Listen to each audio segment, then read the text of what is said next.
Marley was dead to begin with. There's no doubt whatever about that. The register of his burial was signed by the clergyman, the clerk, the undertaker, and the chief mourner. Scrooge signed it, and Scrooge's name change was good upon change for anything he chose to put his hand to it. Old Marley was as dead as a doornail.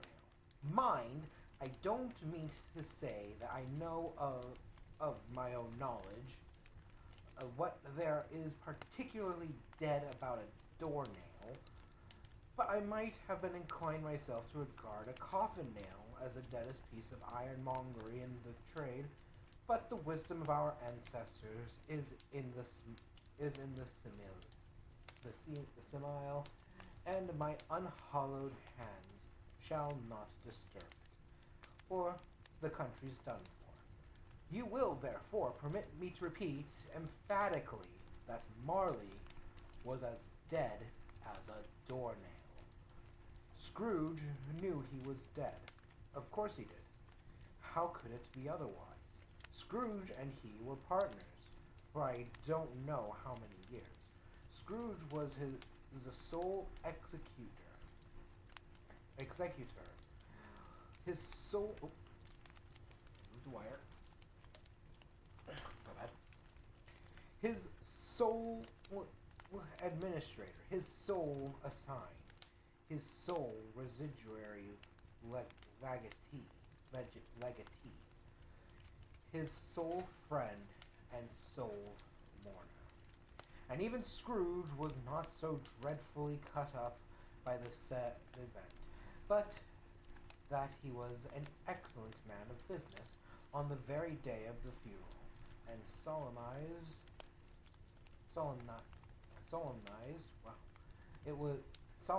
it with an undoubted bargain.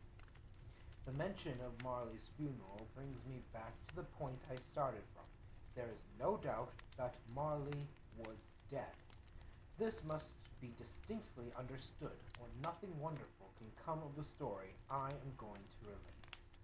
If we were not perfectly convinced that Hamlet's father died before the play began, there would be nothing more remarkable in his taking a stroll at night, in an easterly wind, upon his own ramparts, than there would be in any other middle-aged gentleman rashly turning out after dark in a breezy spot, say St. Paul's churchyard, for instance,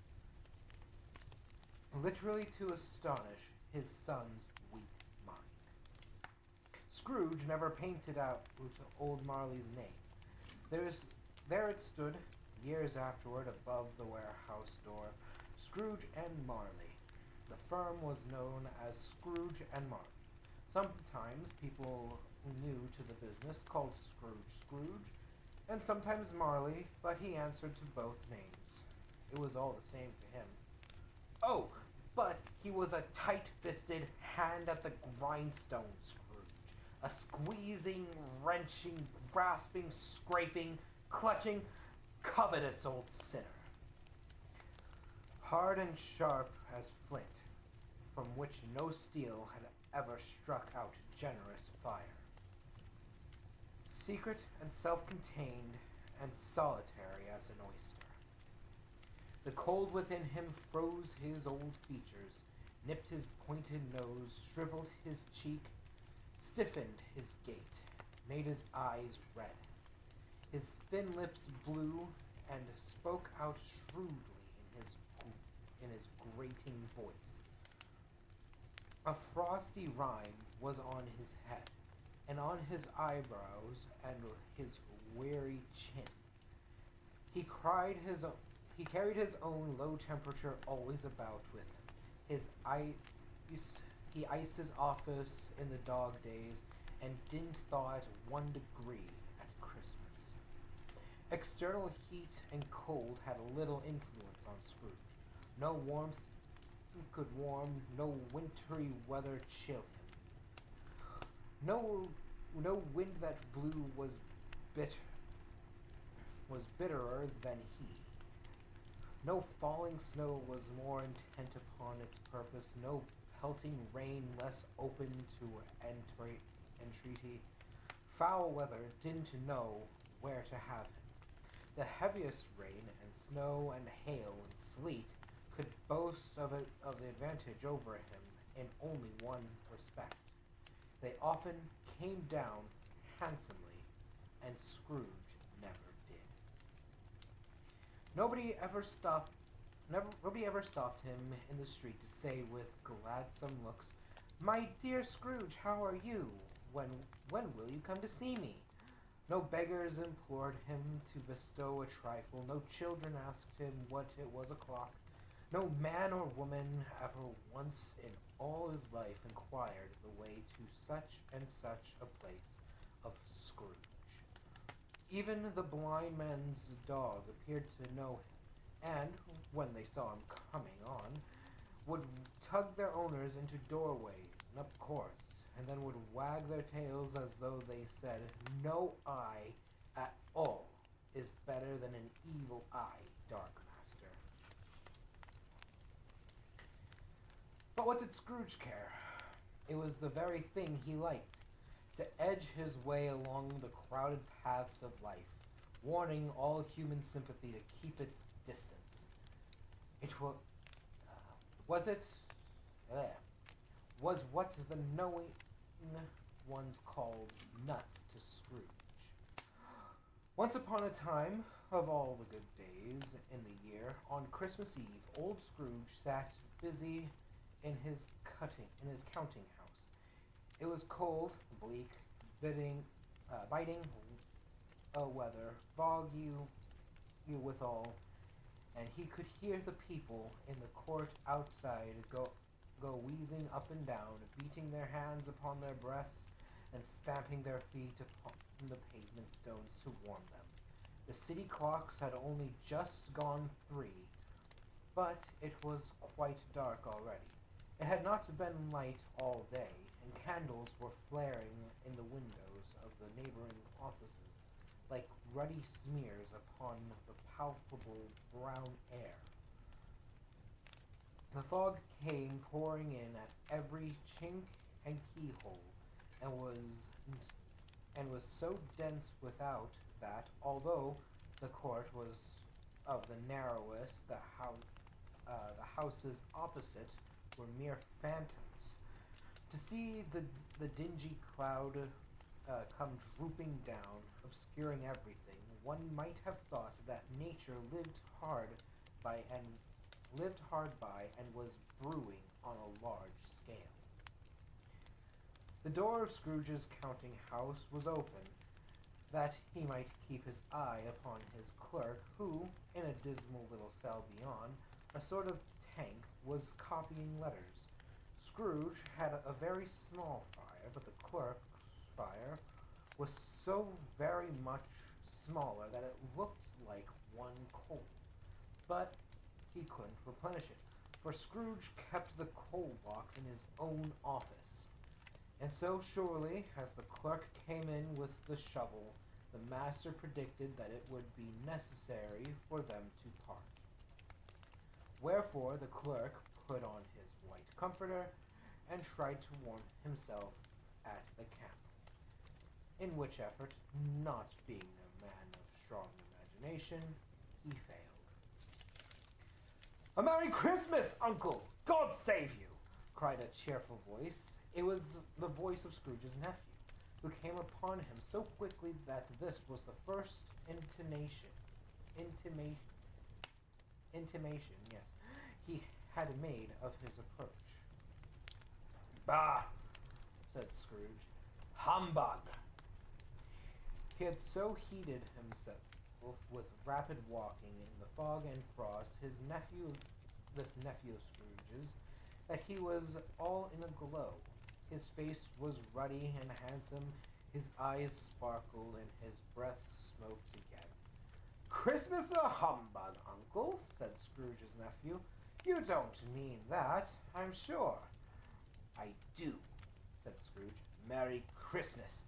What right have you to be merry? What reason have you to be merry? You're poor enough. Come then, returned the nephew gaily. What right have you to be dismal?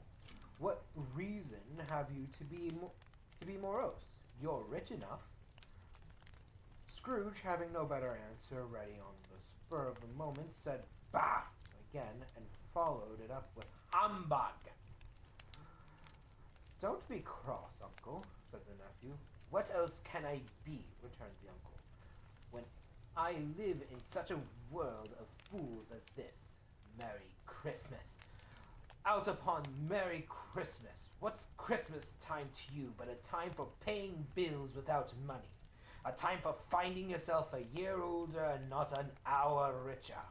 A time for balancing your books and having every item in 'em through a round dozen of months presented dead against you. If I could work my will, said Scrooge indignantly, every idiot who goes about with Merry Christmas on his lips should be boiled with his own pudding and burned and buried with a stake of holly through his heart, he should. Uncle, pleaded the nephew. Nephew, returned the uncle sternly, keep your Christmas in your way and let me keep it in mine.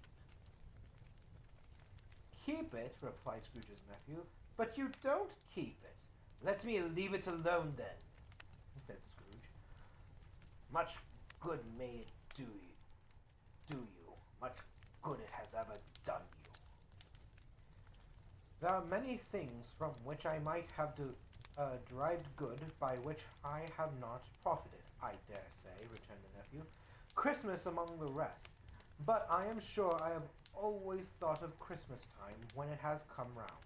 Apart from the veneration due to its sacred name and origin, if anything belonging to it can be apart from that, as good a time, a kind, forgiving, charitable, pleasant time, the only time I know of in the long calendar of the year, when men and women seem by one constant to open up their shut hearts freely, and to think of people below them as if they really were fellow passengers to the grave, and not only another race of creatures beyond on other journeys. And therefore, uncle, though it has never put a scrap of gold or silver in my pocket, I believe it has done me good and will do me good, and I say God bless it. The clerk in the tank involuntarily applauded, becoming immediately sensible of the impropriety. He poked the fire and extinguished the last frail spark forever. Let me hear another sound from you, said Scrooge, and you'll keep your Christmas by losing your situation. You're quite a powerful speaker, sir, he added, returning to his nephew. I wonder you don't go into Parliament. Don't be angry, uncle. Come, dine with us tomorrow. Scrooge said that he would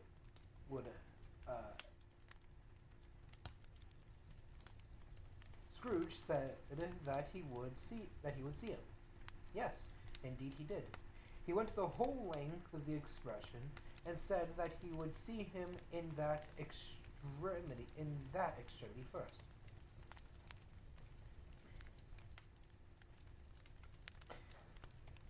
But why? Cried Scrooge's nephew. Why? Why did you get married? Said Scrooge. Because I fell in love. Because you fell in love, growled Scrooge, as if that were the one thing in the world more ridiculous than a Merry Christmas. Good afternoon. Nay, uncle, but you never came to see me before that happened. Why give it as a reason for not coming now? Good afternoon, said Scrooge. I want nothing from you. I ask nothing of you. Why cannot we be friends? Good afternoon, said Scrooge. I am sorry with all my heart to find you so resolute. We have never had any quarrel to which I have been a party, but I have made the trial and homage to Christmas, and I'll keep my Christmas humor to the last. So, Merry Christmas, Uncle. Good afternoon, and a Happy New Year. Good afternoon.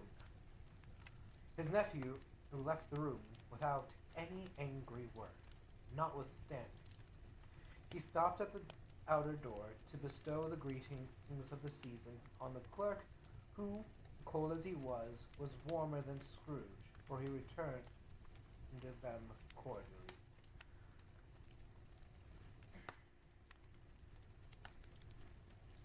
There's another fellow, muttered Scrooge, who overheard him. My clerk, with 15 shillings a week and a wife and family, talking about a Merry Christmas. I'll retire to Bedlam. This lunatic, in letting Scrooge's nephew out, had let 2 other people in. They were portly gentlemen, pleasant to behold, and now stood with their hats off in Scrooge's office. They had books and papers in their hands and bowed to him. Scrooge and Marley, I believe, said one of the gentlemen, referring to his list. Have I the pleasure of addressing Mr. Scrooge or Mr. Marley? Mr. Marley has been dead these 7 years, Scrooge replied. He died 7 years ago, this very night. We have no doubt his liberality. He is well represented by his surviving partner, said the gentleman, presenting his credentials. It certainly was, for they had. It certainly was, for they had been 2 kindred spirits. At the ominous word I can't even read it. That's how weird it is. Liberality. Scrooge frowned and shook his head and handed the credentials back. At this festive season of the year, Mr. Scrooge, said the gentleman, taking upon a pen, it is more than usually desirable that we should make some slight provision for the poor and destitute, who suffer greatly at the present time. Many thousands are in want of common necessaries. Hundreds of thousands are in want of common comforts, sir. Are there no prisons? Asked Scrooge. Plenty of prisons, said the gentleman, laying down the pen again. And the union workhouses, demanded Scrooge. Are they still in operation? Oh, they are still. They are still, returned the gentleman. I wish I could say they were not. The treadmill and the poor law are in full vigor, then? said Scrooge. Both very busy, sir. Oh! I was afraid from what you said at first that something had occurred to stop them in their useful course, said Scrooge. I am very glad to hear it. Under the impression that they scarcely furnish Christian cheer of mind and or body to the multitude, returned the gentleman. A few of us are endeavoring to raise a fund to buy the poor some meat and drink and means of warmth. We choose this time because it is a time of all others when want is keenly felt and abundance rejoices. What shall I put you down for? Nothing, Scrooge replied. You wish to remain anonymous? I wish to be left alone, said Scrooge. Since you ask me what I wish, gentlemen, that is my answer. I don't make merry myself at Christmas, and I can't afford to make idle people merry. I help to support the establishments I have mentioned. They cost enough, and those who are badly off must go there.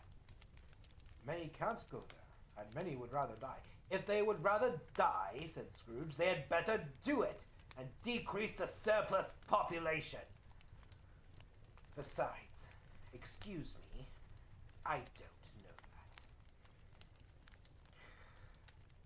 that. But you might know it, observed the gentleman. It's not it's not my business, Scrooge returned. It's enough for a man to understand his own business, and not to interfere with other people's. Mine occurs mine occupies me constantly. Good afternoon, gentlemen. Seeing clearly that it would be useless to pursue their point, the gentleman withdrew. Scrooge resumed his labors with an improved opinion of himself, and in a more facious temper. Facetious? Facetious. It's a really weird word. And in a more facetious temper than was usual with him. Meanwhile, the fog and darkness thickened so that people ran about with flaring links, preferring their services to go before horses and carriages and conduct them on their way. The ancient tower of a church, whose gruff old bell was always peeping slyly down at Scrooge out of a Gothic window in the wall, became invisible, and struck the hours and quarters in the clouds with tremulous vibrations afterwards, as if its teeth were chattering in its frozen head up there. The cold became intense in the main street at the corner of the court. Some laborers were repairing the gas pipes, and had lighted a great fire in a brazier, round which a party of ragged men and boys were gathered, warming their hands and winking their eyes before the blaze in rapture. The water plug, being left in solitude, its overflowing suddenly congealed and turned into misanthropic ice. The brightness of the shops were the brightness of the shops, where holly sprigs and berries crackled in the lamp heat of the windows, made pale faces ruddy as they passed. Poulterers and grocers' trades became a splendid joke, a glorious pageant, with which it was next to impossible to believe that such dull principles as bargain and sale had anything to do. The Lord Mayor, in the stronghold of the mighty mansion house, gave orders to his 50 cooks and butlers to keep Christmas as a Lord Mayor's household should, and even the little tailor who he had fined shillings on the previous Monday for being drunk and bloodthirsty in the streets, stirred up tomorrow's pudding in his garret, while his lean wife and the baby sailed out to buy the beef. Foggier yet, and colder, piercing, searching, biting cold.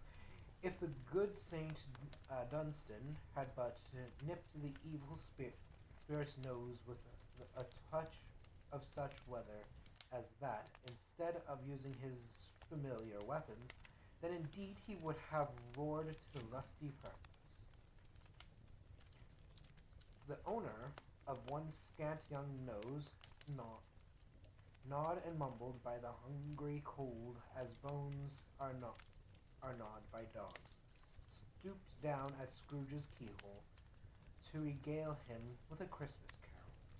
But at the first sound of "God bless you, merry gentlemen, may nothing you dismay," Scrooge seized the ruler with such energy of action that the singer fled in terror, leaving the keyhole to the fog, and even more a congenial frost. At length, the hour of shutting up the counting house arrived. With an ill will, Scrooge dismounted from his stool and uh, and tacitly admitted the fact to the expectant clerk in the tent, who instantly snuffed his candle out and put on his hat. "You'll want all day tomorrow, I suppose," said Scrooge. "If quite convenient, sir." "It's not convenient," said Scrooge, "and it's not fair. If I was to stop half a crown for it, you'd think yourself ill-used, I'll be bound." The clerk smiled faintly.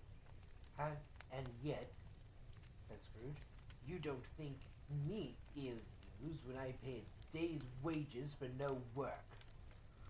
The clerk observed that it was only once a year. "A poor excuse for picking a man's pocket every 25th of December." And Scrooge, buttoning his greatcoat to his chin, "But I suppose you must have the whole day. But be here all the earlier next morning." The clerk promised that he would, and Scrooge walked out with a growl. The office was closed in a twinkling, and the clerk, with the long ends of his white comforter dangling below his waist, for he boasted no greatcoat, went down a slide on Cornhill at the end of the lane of a lane of boys 20 times in honor of its being Christmas Eve, and then ran home to Camden Town as hard as he could pelt to play at blind man's bluff.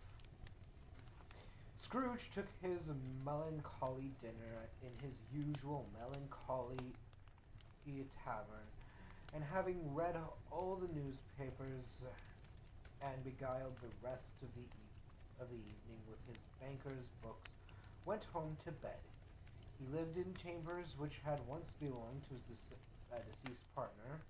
They were a gloomy suite of rooms in a lowering pile of building up a yard where it had so little business to be, that one could scarcely help fancying it must have run there when it was a young house, playing at hide and seek with other houses, and have forgotten the way out again. It was old enough now, and dreary enough, for nobody lived in it but Scrooge, the other rooms being all let out as offices. The yard was so dark that evening, Scrooge, who knew its every stone, was fain to grope with his hands. The fog and frost so hung about the black old gateway in the house that it seemed as if the Guinness of the weather sat in mournful meditation at the threshold.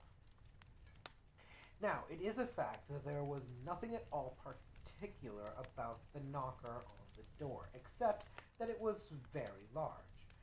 It also is a fact that Scrooge had seen it night and morning during his whole residence in that place. Also, that Scrooge had as little of what is called fancy about him as any man in the city of London, even including, which is a bold word, the corporation, aldermen, and livery. Let it also be known, let it also be borne in mind that Scrooge had not bestowed one thought on Marley since his last mention of his 7 years dead partner that afternoon. And then let any man explain to me, if he can, how it happened that Scrooge, having his key in the lock of the door, saw in the knocker, without its undergoing any intermediate process of change, not a knocker, but Marley's face. Marley's face. It was not an impenetrable shadow, who as the other objects in the yard were, but had a dismal light about it. like a like a bad lobster in a dark cellar. It was not angry or ferocious, but looked at Scrooge as Marley used to look, with ghostly spectacles turned upon its ghostly forehead. The hair was curiously stirred, as if by breath or hot air, and though his eyes were wide open, they were perfectly motionless. That and its livid color made it horrible, but its horror seemed to be in spite of the face, and beyond its control rather than a part of its own expression. As Scrooge looked fixedly at this phenomenon, it was a knocker again. To say that he was not startled, or that his blood was not conscious of a terrible sensation to which it had been a stranger from infancy, would be untrue, but he put his hand upon the key he had relinquished, turned it sturdily, walked in, and lighted his candle. He did pause with a moment's irresolution before he shut the door, and he did look cautiously behind it first, as if he half expected to be terrified with the sight of Marley's pigtail sticking out into the hall. But there was nothing on the back of the door, except the screws and nuts that held the knocker on it. So he said, "Pooh, pooh," and closed it with a bang. The sound resounded through the house like thunder. Every room above, and every cask in the wine merchant's cellar below appeared to have a separate peal of echoes of its own. Scrooge was not a man to be frightened by echoes. He fastened he fastened the door and walked across the hall up the stairs slowly, trimming his candle as he went. You may talk vaguely about driving a coach and six up a good flight of stairs, though, or through a bad young act of Parliament, but I mean to say you might have got a hearse up that staircase and taken it to Broadway's with the splinter bar towards the wall, and the door towards the balustrades, and done it easily. There was plenty of width for that, and room to spare, which is perhaps the reason why Scrooge thought he saw a locomotive hearse going on before him in the gloom. Half a dozen gas lamps out of the street lit it, wouldn't have wouldn't have lighted the entry too well. So you may suppose that it was pretty dark with Scrooge's dip. Up Scrooge went, not caring a button for that. Darkness is cheap, and Scrooge liked it. But before he shut his heavy door, he walked through his rooms to see that all was right.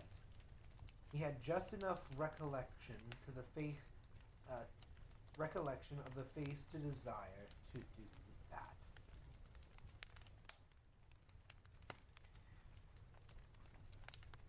Sitting room, bedroom, lumber room, all as they should be. Nobody under the table, nobody under the sofa. A small fire in the grate, spoon and basin ready, and the little saucepan of gruel. Scrooge a had a cold in his head. Upon the hob. Nobody under the bed, nobody in the wardrobe, nobody in his dressing gown, which was hanging up in a suspicious attitude against the wall. Lumber room as usual, old fire guard, old shoes, two fish baskets, washing stand on three legs, and a poker. Quite satisfied, he closed his door and locked himself in. Double locked himself in, which was not his custom.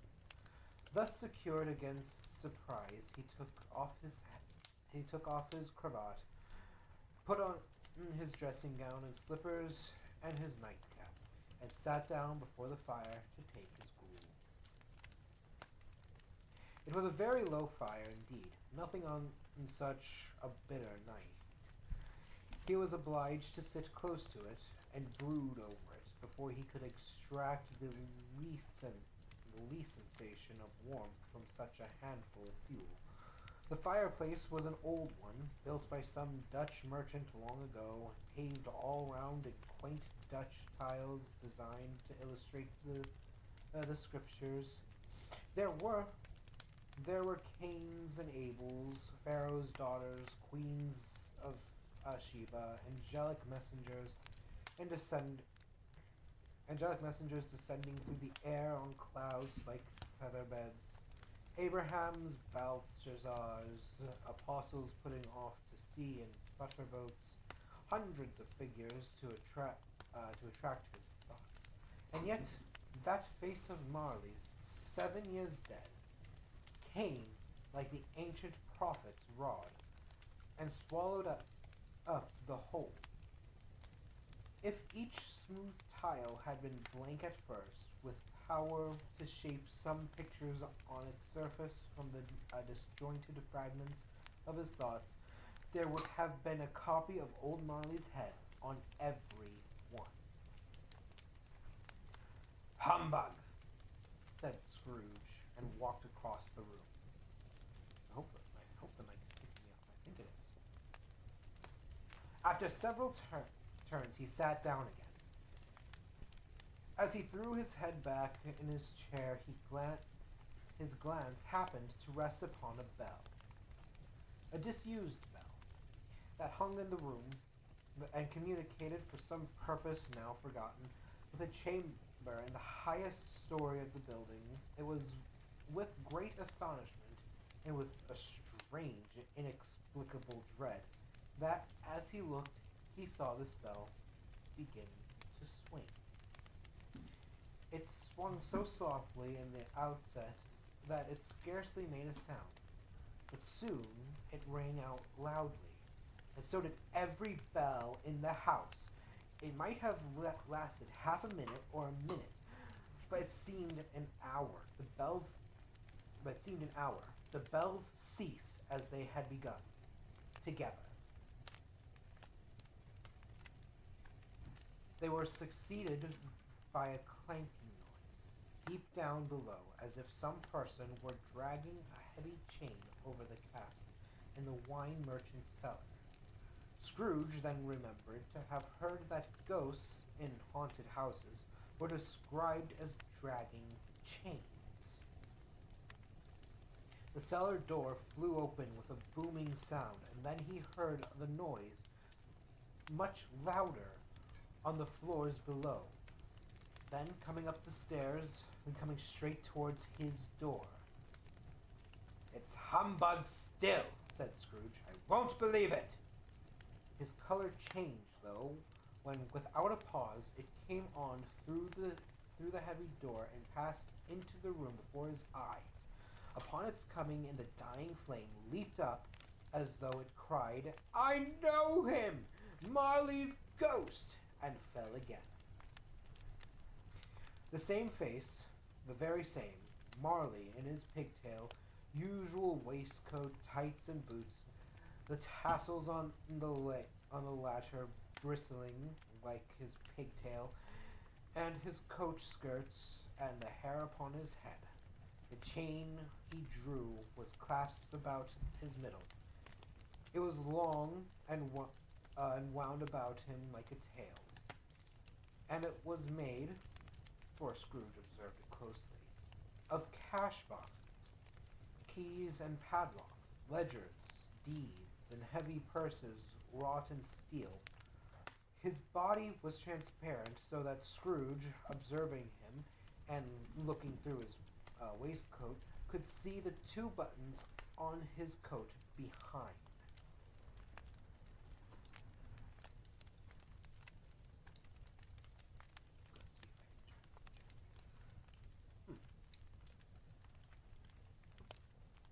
Scrooge had often heard it said that Marley had no bowels, but he had never believed it until now.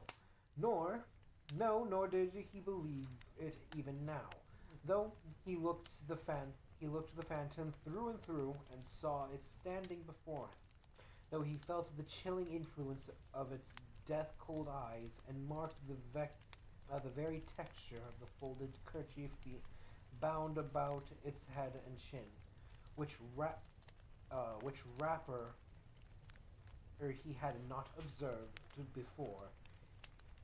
He was still incredulous and fought against his senses. "How now?" said Scrooge, caustic and cold as ever. "What do you want with me?" "Much." Marley's voice, no doubt about it. "Who are you?" "Ask me who I was." "Who were you, then?" said Scrooge, raising his voice. "You're particular for a shade." He was going to say, "to a shade," but substituted this as more.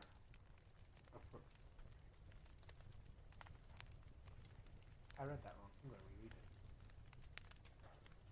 "Who were you then?" said Scrooge, raising his voice. "You're particular for a shade," he was going to say, "to a shade," but substituted this as more appropriate. "In life, I was your partner, Jacob Marley."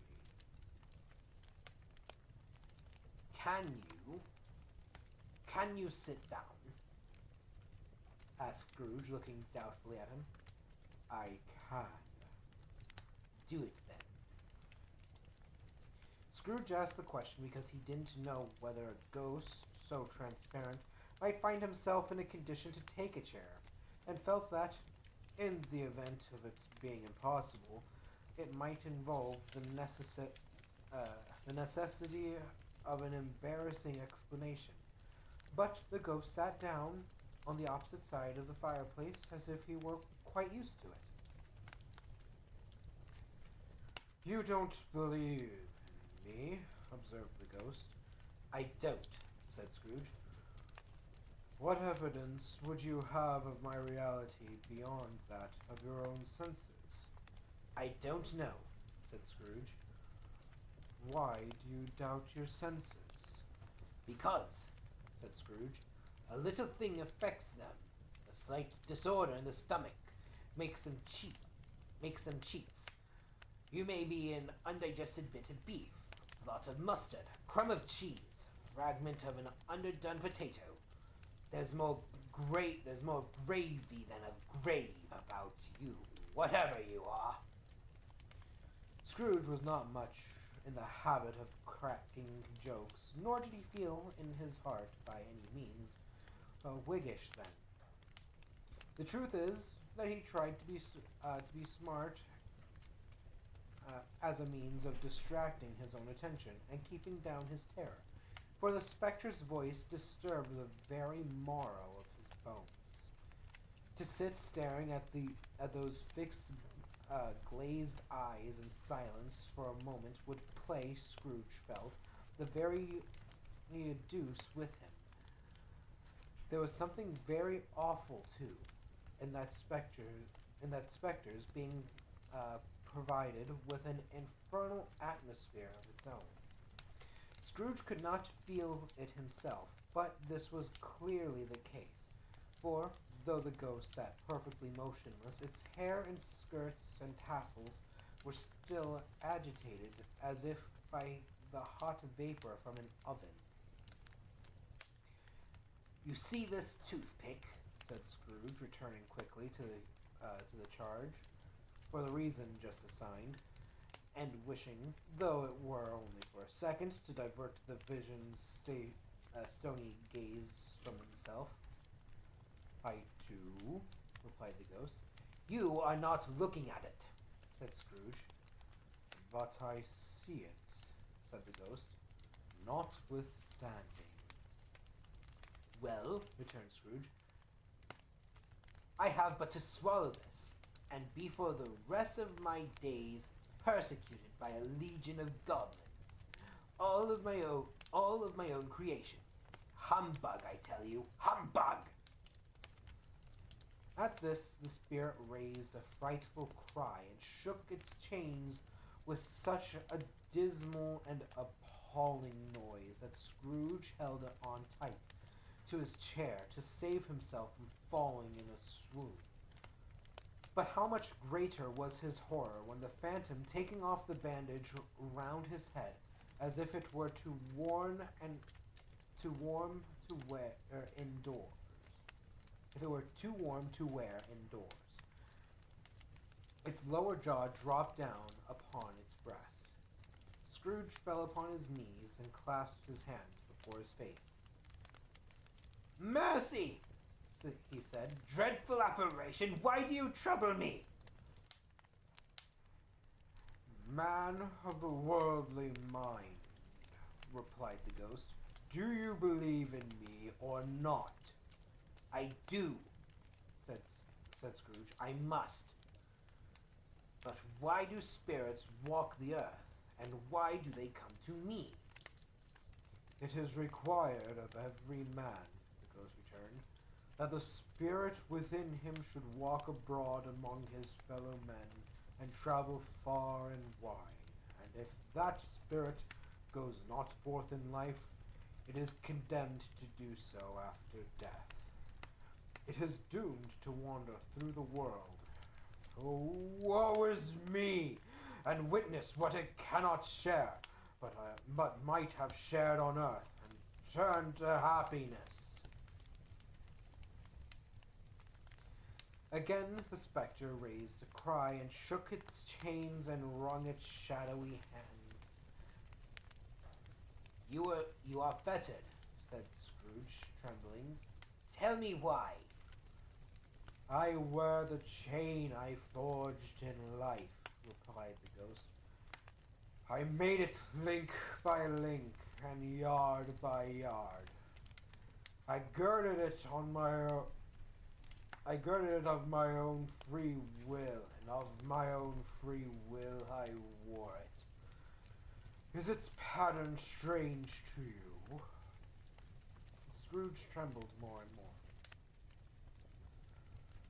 "Or would you know," pursued the ghost, "the weight and length of the strong coil you bear yourself? It was full as heavy and as long as the 7 Christmas Eves ago. You have labored on it since. It is a ponderous chain."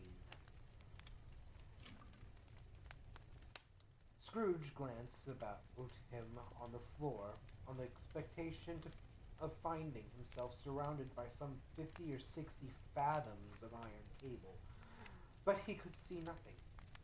"Jacob," he said imploringly, "old Jacob Marley, tell me more. Speak comfort to me, Jacob."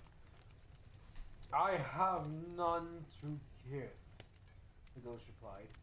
"It comes from other regions, Ebenezer Scrooge, and is conveyed by other ministers to other kinds of men. Nor can I tell you what I would. A very little more is all permitted to me. I cannot rest. I cannot stay. I cannot linger anywhere. My spirit never walked beyond our counting house. Mark me. In life, my spirit never roved beyond the narrow limits of our money-changing hole, and weary journeys lie before me." It was a habit with Scrooge, whenever he became thoughtful, to put his hands on his hands in his breeches pockets. Pondering on what the ghost had said, he did so now, but without lifting up his eyes or getting off his knees. You must have been very slow about it, Jacob, Scrooge observed in a businesslike manner, though with humility and deference. Slow? The ghost replied. 7 years dead, mused Scrooge, and traveling all the time. The whole time, said the ghost. No rest, no peace. Innocent torture of remorse. You travel fast, said Scrooge. On the wings of the wind, replied the ghost. You might have got over a great quantity of ground. My bad. You might have got over a great quantity of ground in 7 years, said Scrooge.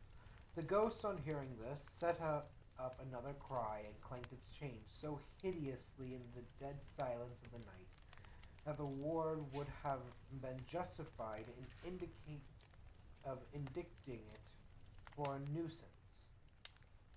Oh, captive bound and double-ironed, cried the phantom, not to know that ages of innocent labor by immortal creatures for this earth must pass into eternity before the good of which it is susceptible is all developed. Not to know that any Christian spirit working kindly in its little sphere, whatever it may be, will find its mortal life too short for its vast means of usefulness.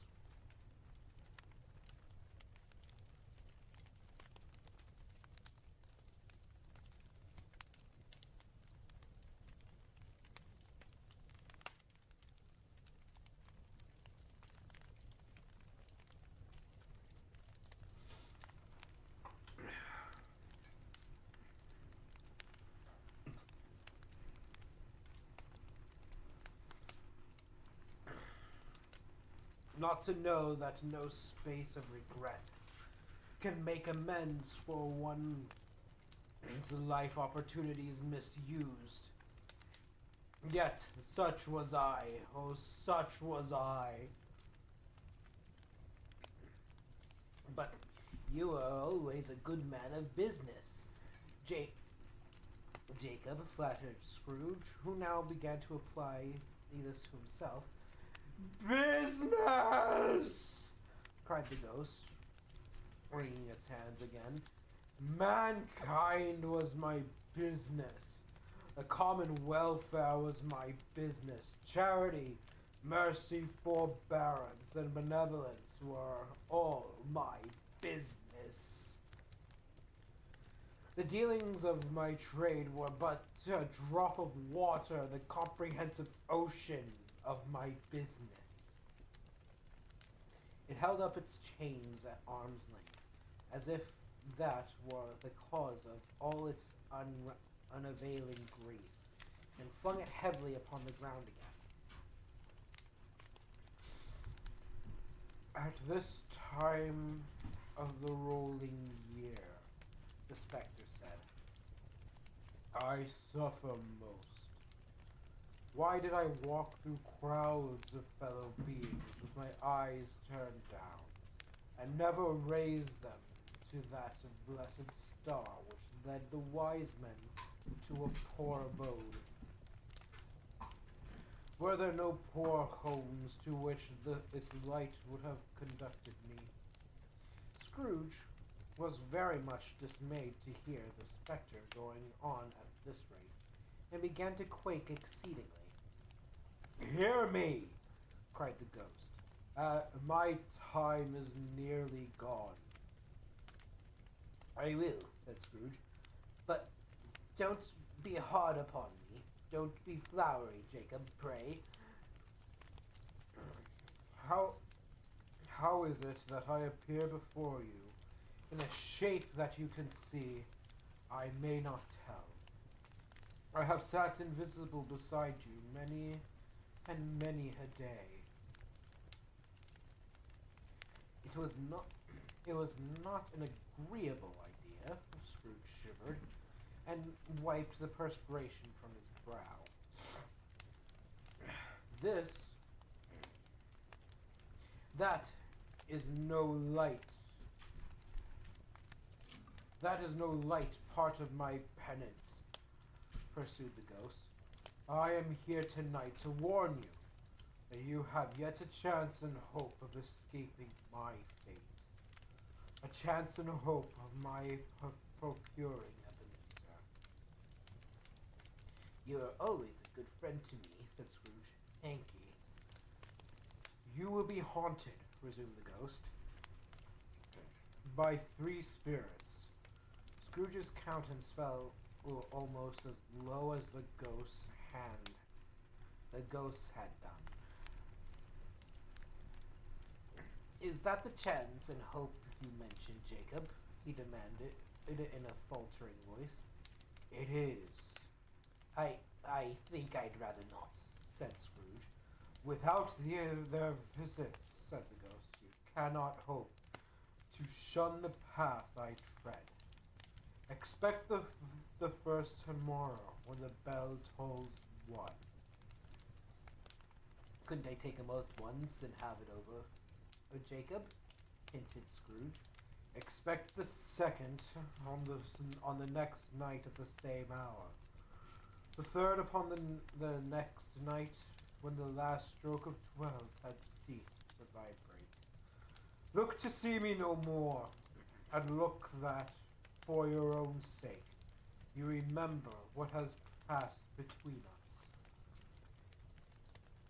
When it had said these words, the spectre took its wrapper from the table and bound it round its head as before. Scrooge knew this by the smart sound of its teeth. Scrooge knew this by the smart sound its teeth made when its jaw were brought together by the bandage. He ventured to raise his eyes again, and found his supernatural visitor confronting him in an erect attitude, with its chain wound over and about its arm. The apparition walked backwards from him, and at every step it took, the window raised itself a little, so that when the spectre reached it, it was wide open. It beckoned Scrooge to approach, which he did. When they were within 2 paces of each other, Marley's ghost held up its hand, warning him to come no nearer. Scrooge stopped. Not so much in obedience as in surprise and fear, for on the raising of the hand he became sensible of confused noises in the air, incoherent sounds of lamentation and regret, wailings inexpressibly sorrowful and self-accusatory. The spectre, after listening for a moment, joined in the mournful dirge, and floated out upon the bleak, dark night. Scrooge followed to the window. Desperate in his curiosity, he looked out. The air was filled with phantoms, wandering hither and thither in restless haste, and moaning as they went. Every one of them wore chains like Marley's ghost. Some few, they might have been guilty governments, were linked together. None were free. Many had been personally known to Scrooge in their lives. He had been quite familiar with one old ghost in a white waistcoat with a monstrous iron safe attached to its ankle, who cried piteously at being unable to assist a wretched woman with an infant, whom it saw below upon a doorstep. The misery with them all was clearly that they sought to interfere for good in human matters, and had lost the power forever. Whether these creatures faded into mist, or mist enshrouded them, he could not tell, but they and their spirit voices faded together, and the night became as it had been when he walked home. Scrooge closed the window and examined the door by which the ghost entered. It was double locked, as he had locked it with his own hands, and the bolts were undisturbed. He tried to say humbug, but stopped at the first syllable, and being from the emotion he had undergone, or the fatigues of the day, or his glimpse of the invisible world, or the dull conversation with the ghost, or the lateness of the hour, much in need of repose, went straight to bed without undressing, and fell asleep upon the instant.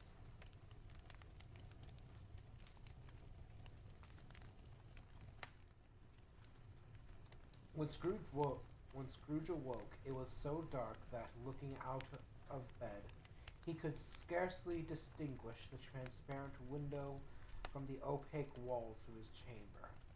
He was endeavoring to pierce the darkness with his ferret eyes, when the chimes of a neighboring church struck the 4 quarters. So he listened for the hour. To his great astonishment, the heavy bell went on from 6 to 7, and from 7 to 8, and regularly up to 12, then stopped. 12. It was past 2 when he went to bed. The clock was wrong. An icicle must have got into the works. 12? He touched the spring of his repeater to correct this most preposterous clock. Its rapid little pulse beat 12 and stopped. "Why, it isn't possible," said Scrooge, "that I can have slept a whole day and far into another night. It isn't possible that anything has happened to the sun, and this is 12 at noon." The idea being an alarming one, he scrambled out of bed and groped his way to the window. He was obliged to rub the frost off with the sleeve of his dressing gown before he could see anything, and could see very little then. All he could make out was that it was still very foggy and extremely cold, and that there was no noise of people running to and fro and making a great stir, as there unquestionably would have been if night had beaten off bright day and taken possession of the world. This was a great relief, because 3 days after sight of the first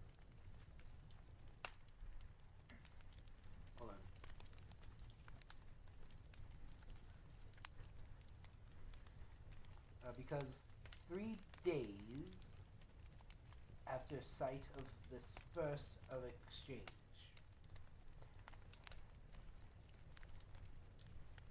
It's a really strange sentence I'm looking at.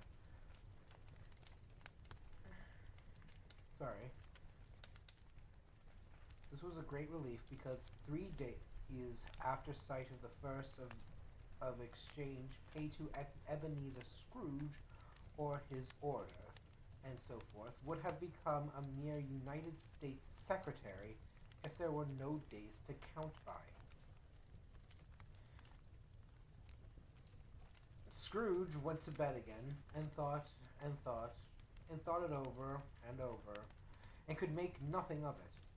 The more he thought, the more perplexed he was, and the more he endeavored not to think, the more he thought.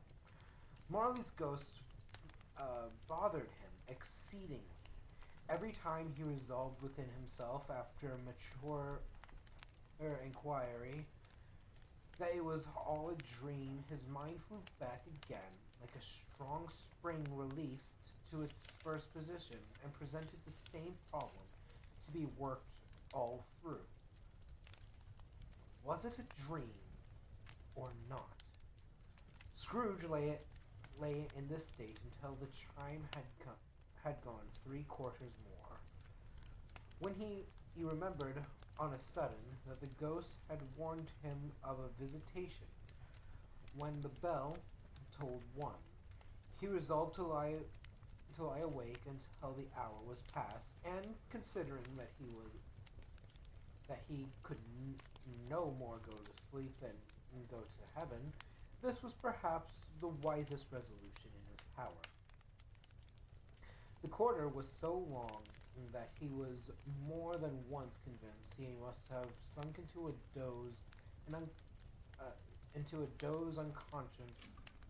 unconsciously, and missed the clock.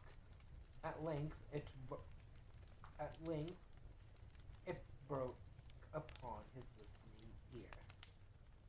Ding dong. Quarter past, said Scrooge, counting. Ding dong. Half past, said Scrooge. Ding dong. Quarter to it. Ding dong. The hour itself, said Scrooge triumphantly, and nothing else. He spoke before the hour bell sounded, which it now did, with a deep, dull, hollow, melancholy one. Light flashed up in the room upon the instant, and the curtains of his bed were drawn. The curtains of his bed were drawn aside, I tell you, by a hand, not the curtains at his feet, nor the curtains at his back, but those to which his face was addressed.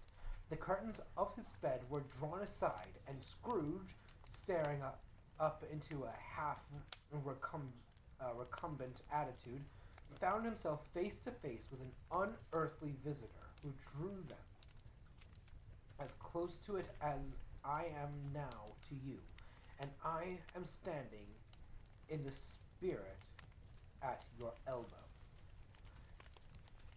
It was a strange figure, like a child, yet not so like a child as like an old man, viewed through some supernatural medium, which gave him the appearance of having receded from the view and being diminished to a child's proportions. Its hair, which hung about its neck and down its back, was white as if with age, and yet the face had not a wrinkle on it, and the tenderest bloom was on the skin. The arms were very long and muscular, the hands the same, as if its hold were of uncommon strength. Its legs and feet, most delicately formed, were, like those upper members, bare.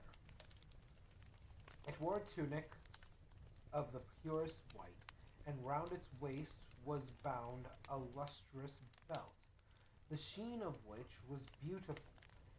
It held a branch of fresh green holly in its hand, and, in singular contradiction of that wintry emblem, it had its dress trimmed with summer flowers.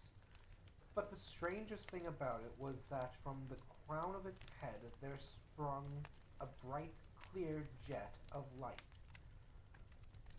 by which all this was visible, and which was doubtless the occasion of its using, in its duller moments, a great extinguisher for a cap which it now held under its arm. Even this, when Scrooge looked at it with increasing steadiness, was not the strangest quality.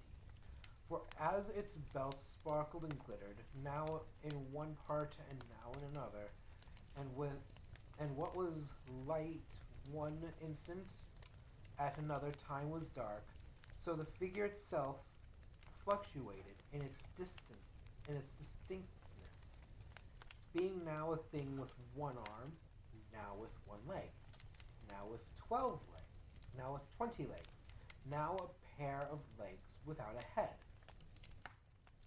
now a head without a body, of which dissolving parts no outline would be visible in the dense gloom wherein they melted away, And in the very wonder of this, it would be itself again, distinct and clear as ever. "Are you the spirit, sir, whose coming was foretold to me?" asked Scrooge. "I am." The voice was soft and gentle, singularly low, as if instead of being so close beside him, it were at a distance. I got that wrong. Anyway. "Who and what are you?" Scrooge demanded. "I am the ghost of Christmas past." "Long past?" inquired Scrooge, observant of its dwarfish stature. "No. Your past."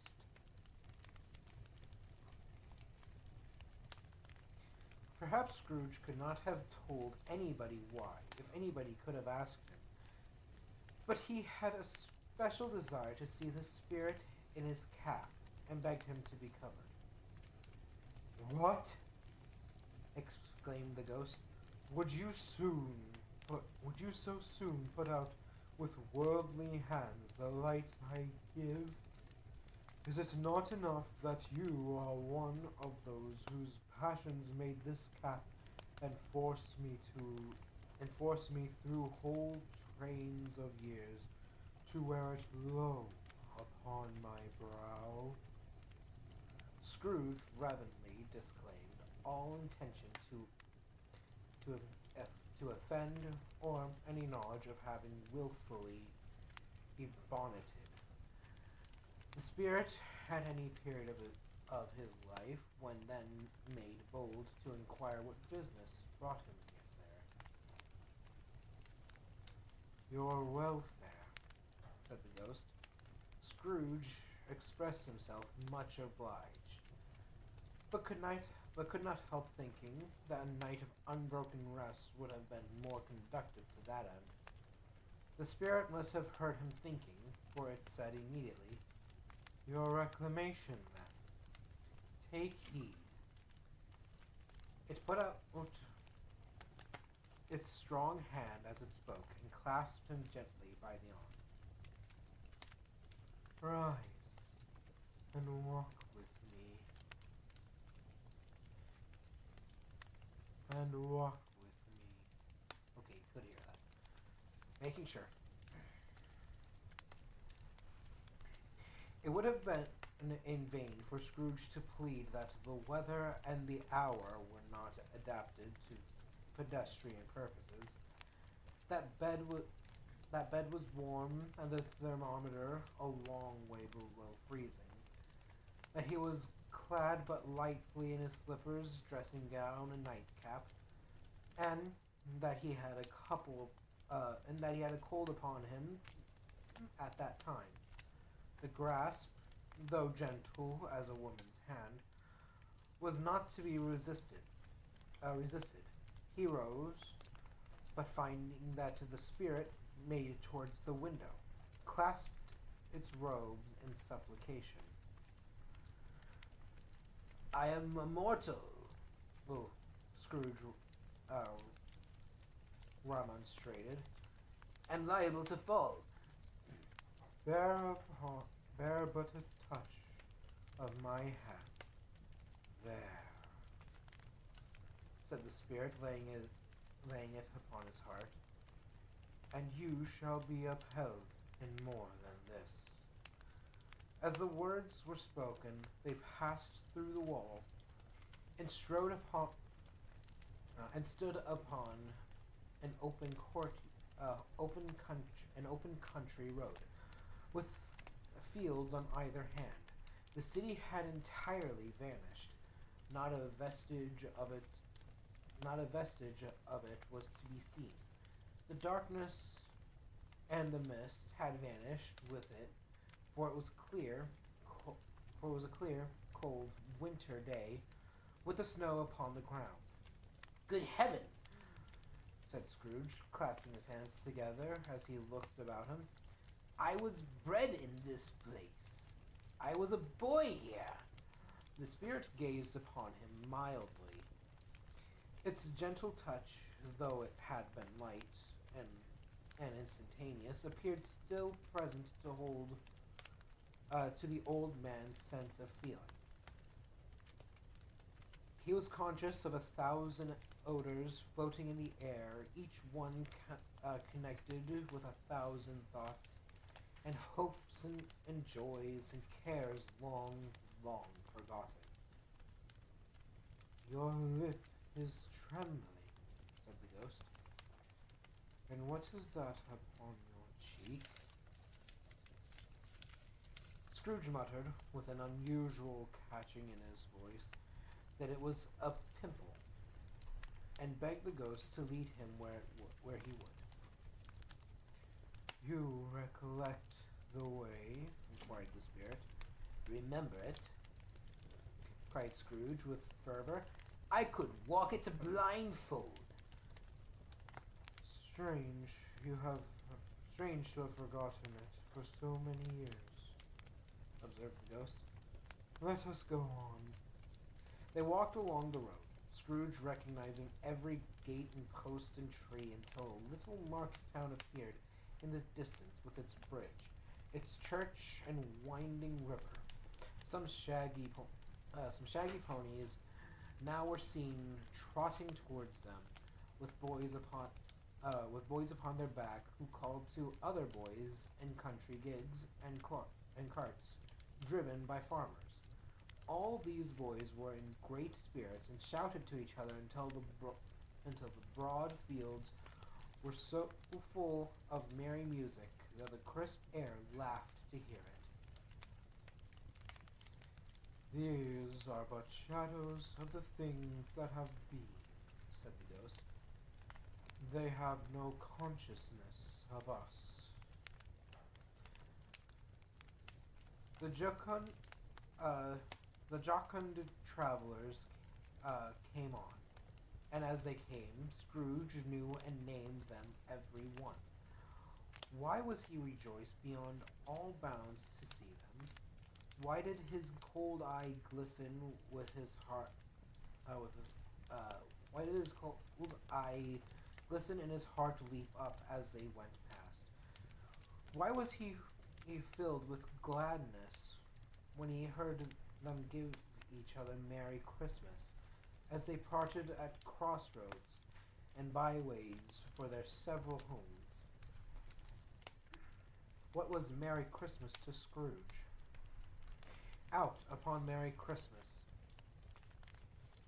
What good had it ever done to him? The school is not quite deserted, said the ghost. The solitary child, neglected by his friends, is left there still. Scrooge said he knew it, and he saw it.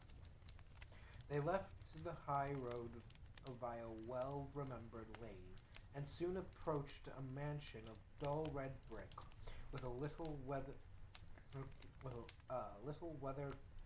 crock surmounted a cupola on the roof, and a bell hanging in it. It was a large house, but one of broken fortunes. For the spacious offices were little used.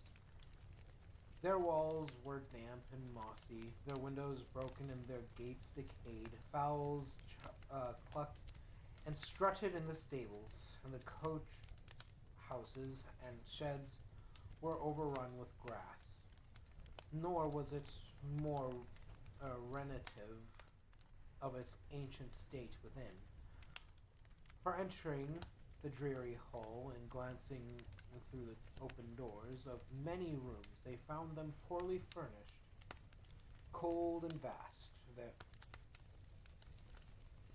There was an earthy savor in the air, a chilly bareness in the place, which associated itself somehow with too much getting up by candlelight, and not too much to eat. They went, the ghost and Scrooge, across the hall to a door at the back of the house. It opened before them and disclosed a long, bare, melancholy room, made barer still by lines of plain deal forms and desks. At one of these, a lonely boy was reading near a feeble fire, and Scrooge sat down upon a form and wept to see his poor forgotten self as he had used to be. Not a latent echo in the house, not a squeak and scuffle from the mice behind the paneling, not a drip from the half-thawed waterspout in the dull yard behind, not a sigh among the leafless boughs of one despondent poplar, not the idle swings of an empty storehouse door. No, not a clinking in the fire, not a clicking in the fire, but fell upon the heart of Scrooge with softening influence and gave a freer passage to his tears. The spirit touched him on his arm and pointed to his younger self, intent upon his reading. Suddenly, a man in foreign garments, wonderfully real and distinct to look at, stood outside the window, with an axe stuck in his belt and leading an ass laden with wood by the bridle.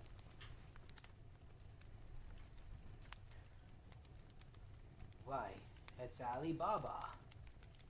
Scrooge exclaimed in ecstasy. It's dear old honest Ali Baba! Yes, I know. One Christmas time, when yonder solitary child was left here alone, he did come. For the first time, just like that, poor boy. And Valentine," said Scrooge, and his wild brother Orson. There they go. And what's his name? Who was put down in the drawers, asleep at the gates of Damascus? Don't you see him? And the Sultan's groom turned upside down by the genie.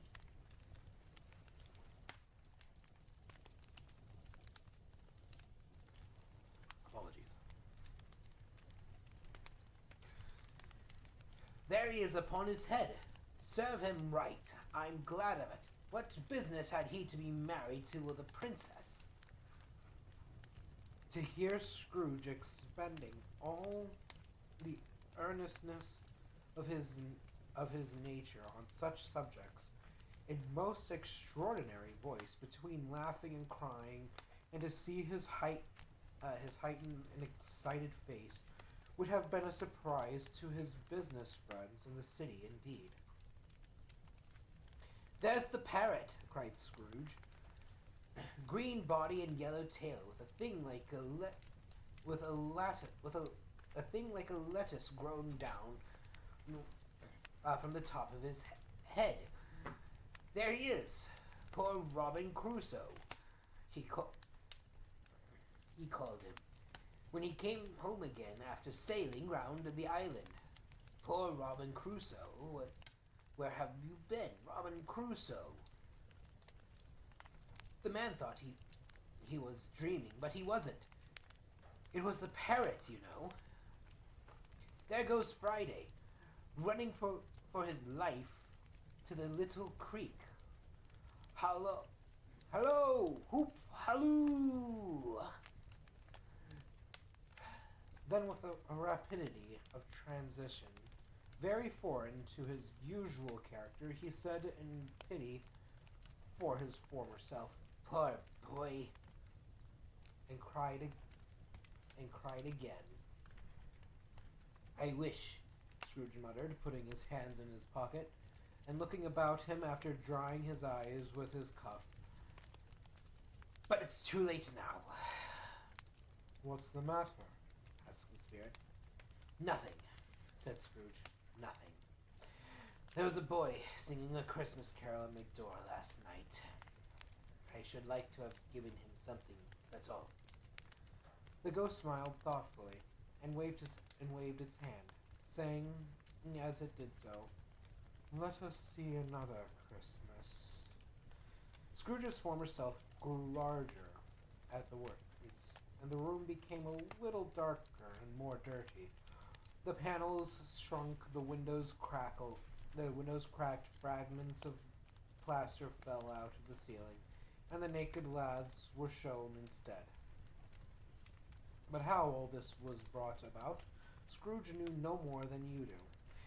He only knew that it was quite correct, that everything had happened so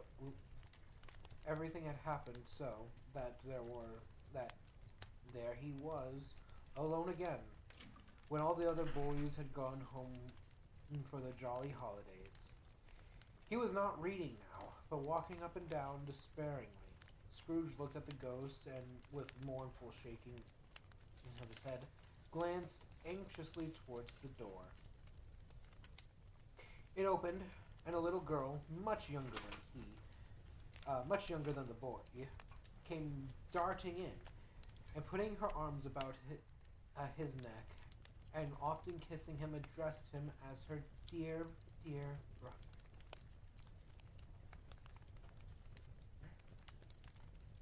"I have come to bring you home, dear brother," said the child, clapping her tiny hands and bending down to laugh. "To bring you home, home, home." "Home, little Fan?" returned the boy. "Yes," said the child, brim of glee. "Home for good and all, Home for ever and ever. Father is so much kinder than he used to be that home's like heaven. He spoke so gently to me one dear night that when I was going to bed, I was not afraid to ask him once more if he might come home. And he said yes, you should, and sent me in a coach to bring you, and you're to be a man," said the child, opening her eyes, "and are never to come back here. But first we're to be together all the Christmas long, and have the merriest time in all the world." You're quite a woman, little Fan," exclaimed the boy.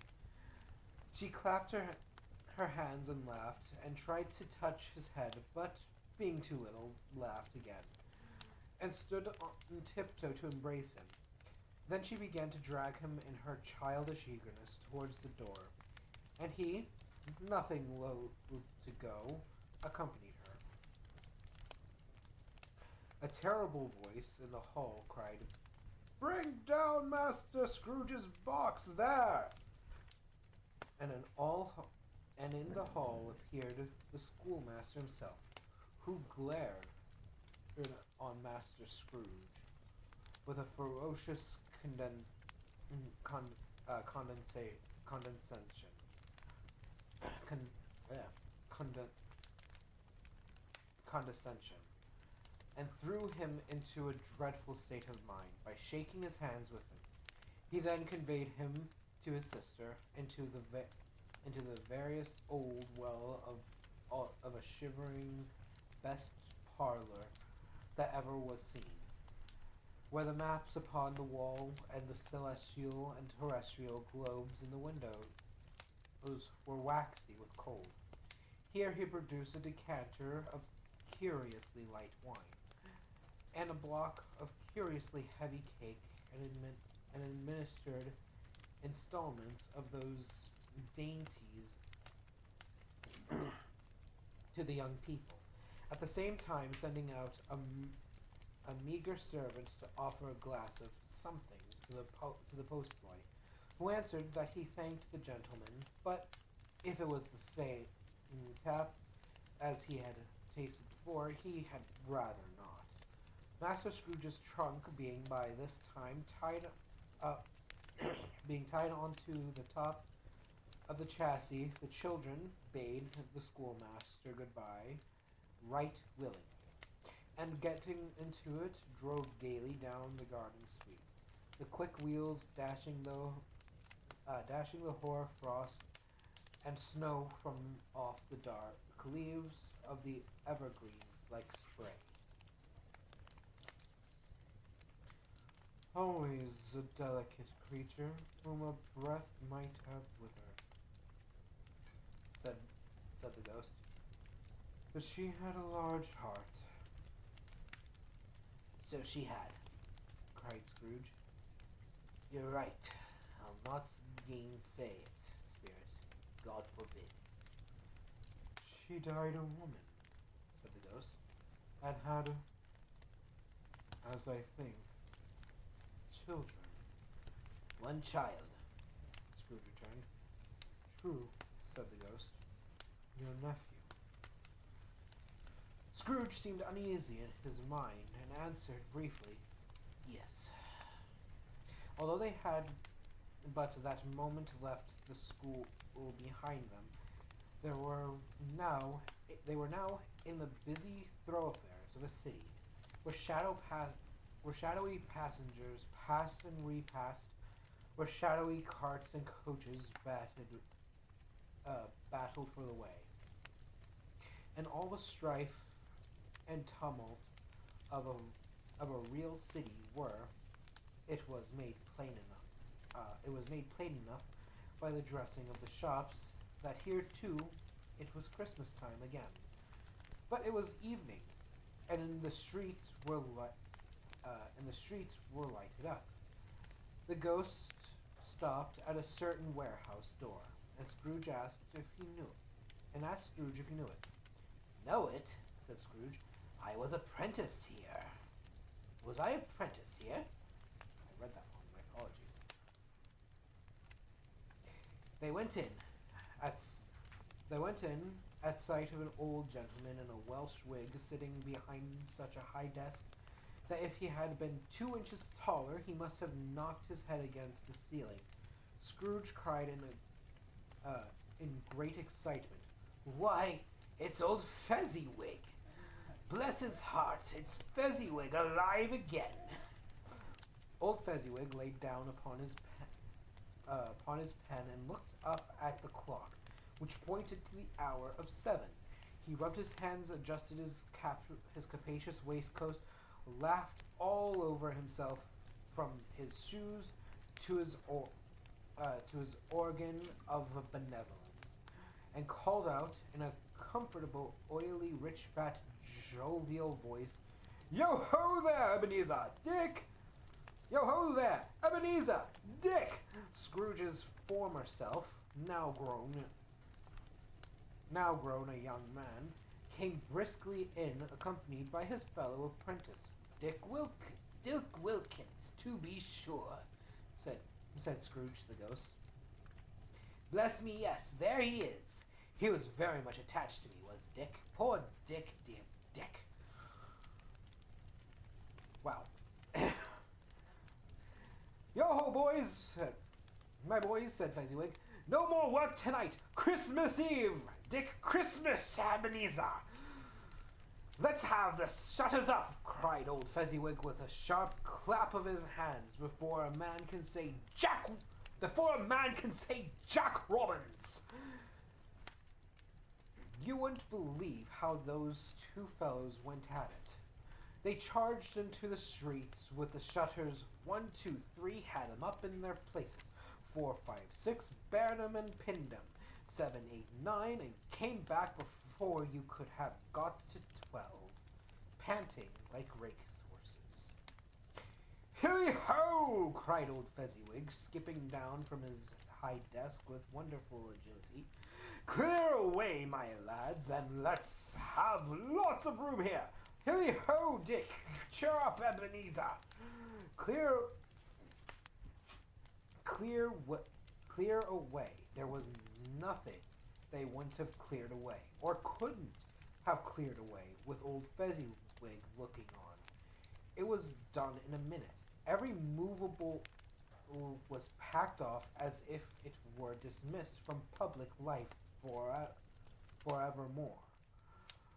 The floor was swept and watered, and lamps were trimmed, fueled, and heaped upon the fire, and the warehouse was as snug and warm and dry and bright a ballroom as you would dare say, as you would desire to see upon a winter's night. In came a fiddler with a music book, and went up to the lofty desk, and made an orchestra of it, and tuned like 50 stomach aches. What? It's a weird thing to read. And tuned like 50 stomach aches. In came Mrs. Fezziwig. One vast, substantial smile. In came the three Miss Fezziwigs, beaming and lovable. In came the 6 young followers whose hearts they broke. In came all the young men and women employed in the business. In came the housemaid with her cousin the baker. In came the cook with her brother's particular friend, the milkman. In came the boy from over the way, who was suspected to not have bored enough from his master, trying to hide himself behind the girl from next door, but one who was proved to have had her ears pulled by her mistress. In they all came, one after another, some shyly, some boldly, some gracefully, some awkwardly, some pushing, some pulling, and in they all came, anyhow and everyhow. Away they all went, 20 couples at once, hands half round and back again, the other and back again the other way. Down the middle and up again, round and round, in various stages of affectionate grouping. Old top couple always turning up in the wrong places. New top couples starting off again as soon as they got there. All top couples at last, and not a bottom one to help them. When this result was brought about, old Fezziwig, clapping his hands to stop the dance, cried out, "Well done!" And the fiddler plunged his hot face into a pot of porter, especially provided for that purpose. But scorning rest upon his reappearance, he instantly began again, though there were no dancers yet, as if the other fiddler had been carried home, exhausted on a shutter, and he were a brand new man, resolved to beat him out of sight or perish. There were more dancers, and there were forfeiters, and there were forfeits, and more dancers, and there was cake, and there was and there was a negus, and there was a great piece of cold roast, and there was a great piece of cold boiled, and there were mince pies, and plenty of beer.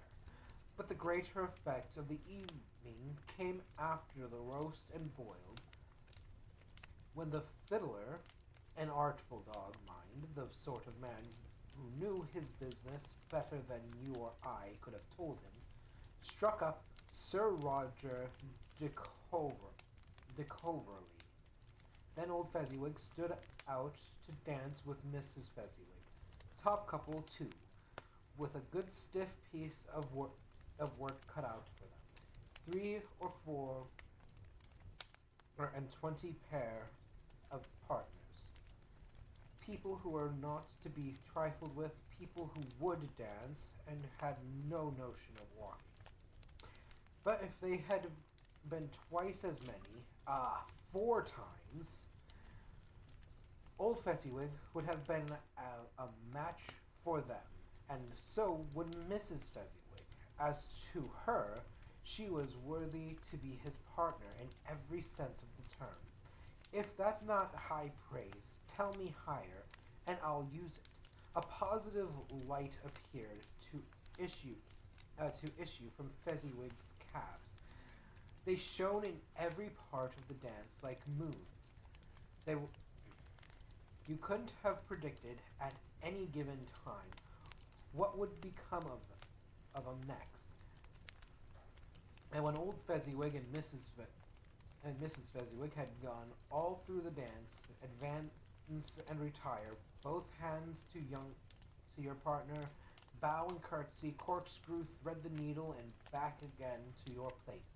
Fezziwig cut so deftly that he appeared to wink with his legs, and came upon his feet again without a stagger. When the clock struck 11, the domestic ball broke up. Mr. and Mrs. Fezziwig took their stations, one on either side of the door, and shaking hands with every person individually as he or she went out, wished him or her a Merry Christmas. When everybody had retired but the two apprentices, they did the same to them, and thus the cheerful voices died away, and the lads were left to their beds, which were under a counter in the back shop. During the whole of this time, Scrooge had acted like a man out of his wits. His heart and soul were in the scene, and with his former self he corroborated everything. Remembered everything, enjoyed everything, and underwent the strangest agitation. It was not until now, when the bright faces of his former self and Dick were turned from them, that he remembered the ghost, and became conscious that it was looking full upon him, while the light upon its head burned very clear. "A small matter," said the ghost, "to make these silly folks so full of gratitude." "Small?" echoed Scrooge. The spirit signed to him. The spirit signed to him to listen to the two apprentices who were pouring out their hearts in praise of Fezziwig, and when he had done so, said, "Why is it not?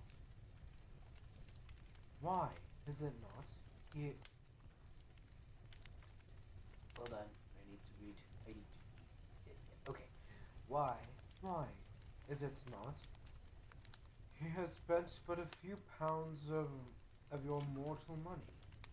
3 or 4, perhaps. Is that so much that he deserves this praise?" "It isn't that," said Scrooge, heated by the remark, and speaking unconsciously like his former, not his later self. "It isn't that, Spirit. He has the power to render us happy or unhappy, to make our services light or burdensome, a pleasure or a toil. Say that his power lies in words and looks, in things so slight and insignificant that it is impossible to add and count him out. What then? The happiness he gives is quite as great as if it costs a fortune." He felt the spirit's glance and stopped. "What is the matter?"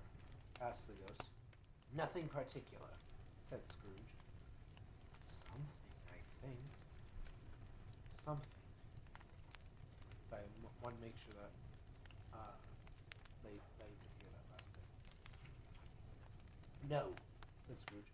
"No.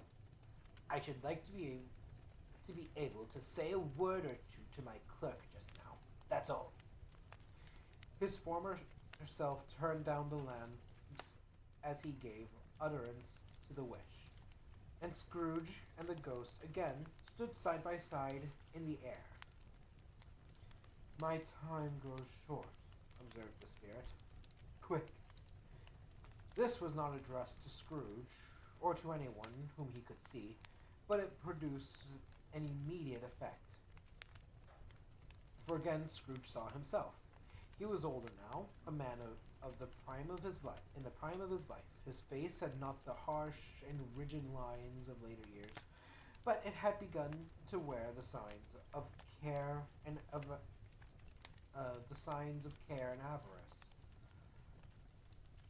There was an eager, greedy, restless motion in the eye, which showed the passion that had taken root, and where the shadow of the growing tree would fall. He was not alone, but sat by the side of a fair young girl in a mourning dress, in whose eyes there were tears, which sparkled in the light that shone out of the ghosts of Christmas past. "It matters little," she said softly. "To you, very little. Another idol has displaced me, and if it can cheer and comfort you in time to come, as I would have tried to do, I have no just cause to grieve." "What idol has displaced you?" he rejoined. "A golden one. This is the even-handing dealing of the world," he said.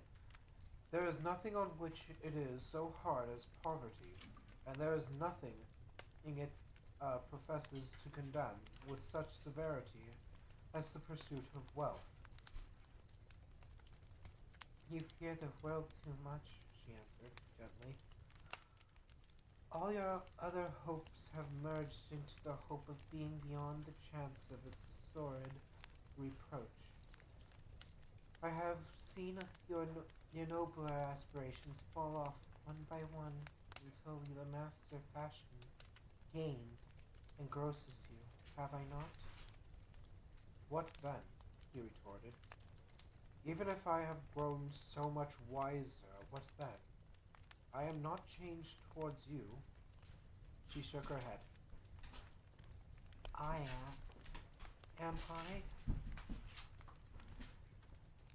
Our am I? Our contract is an old one. It was made when we were both poor and content to be so, until in good season we could improve our worldly fortune by our patient industry. You are changed. When it was made, you were another man." "I was a boy," he said impatiently. "Your own feelings tells you that you are not what you are," she returned. "I am. That which promised happiness when we were one in heart is fraught with misery now that we are two. How often and how keenly I have thought of this, I will not say. It is enough that I have thought of it and can release you." "Have I ever sought release?" "In words, no, never." "In what then?" "In a changed nature, in an altered spirit, in another atmosphere of life. Another hope has its great end, and everything that made my love of any worth or value in your sight. If this had never been between us," said the girl, looking mildly but with steadiness upon him, "tell me, would you seek me out and try to win me now?" "Ah, no." He seemed to yield to the justice of this supposition, in spite of himself. But he said with a struggle, "You think not?" "I would gladly think otherwise if I could," she answered. "Heaven knows, when I have learned a truth like this, I know how strong and irresistible it must be. But if you are free today, tomorrow, yesterday, can even I believe that you would choose a dowerless girl, you who in your very confidence with her lay everything by gain, or choosing her If for a moment you were false enough to your once guiding principle to do so, do I not to know that your repentance and regret would surely follow? I do, and release you with a full heart for the love of him who you once were. He was about to speak, but with her head turned from him, she resumed. You may, if the memory of what is past half makes me hope you will, have pain in this, a very, very brief time, and you will dismiss the recollection of it gladly as an unprofitable dream from which it happened well that you awoke. Maybe you may you be happy in the life you have chosen. She left him, and they parted. Spirit, said Scrooge, show me no more. Conduct me home. Why do you delight in torture me? To torture me. One shadow more, exclaimed the ghost. No more, cried Scrooge. No more. I don't wish to see it. Show me no more. But the relentless ghost pinned him in both his arms. Pinioed? No, Pinot pinned him in both arms, and forced him to observe what happened next. They were in another scene and place, a room not very large or handsome, but full of comfort. Near to the winter fire sat a beautiful young girl, so like the last that Scrooge believed it was the same, until he saw her, now a commonly matron, sitting opposite her daughter. The noise in this room was perfectly tumultuous, for there were more children there than Scrooge in his agitated state of mind could count, and, unlike the celebrated herd in the poem, they were not 40 children conducting themselves like one, but every child was conducting itself like 40. The consequences were uproarious beyond belief, but no one seemed to care. On the contrary, the mother and daughter laughed heartily and enjoyed it very much, and the latter, soon beginning to mingle in the sports, got pillaged by the young brigands most ruthlessly. What would I not have given to be one of them, though I never could have been so rude, no. I wouldn't for the wealth of all the world have crushed that braided hair and torn it down, and for the precious little shoe, I wouldn't have plucked it off. God bless my soul to save my life as to measuring her waist in sport, as they did. Bold young brood, I couldn't have done it. I should have expected my arm to have grown round grown round it for a punishment, and never come straight again.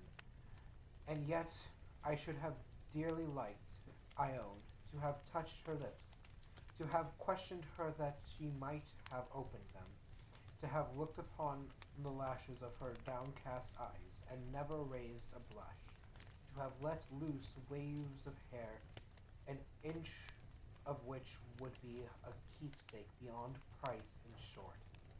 I should have liked, I do confess, to have the lightest license of a child, and yet to have been man enough to know its value.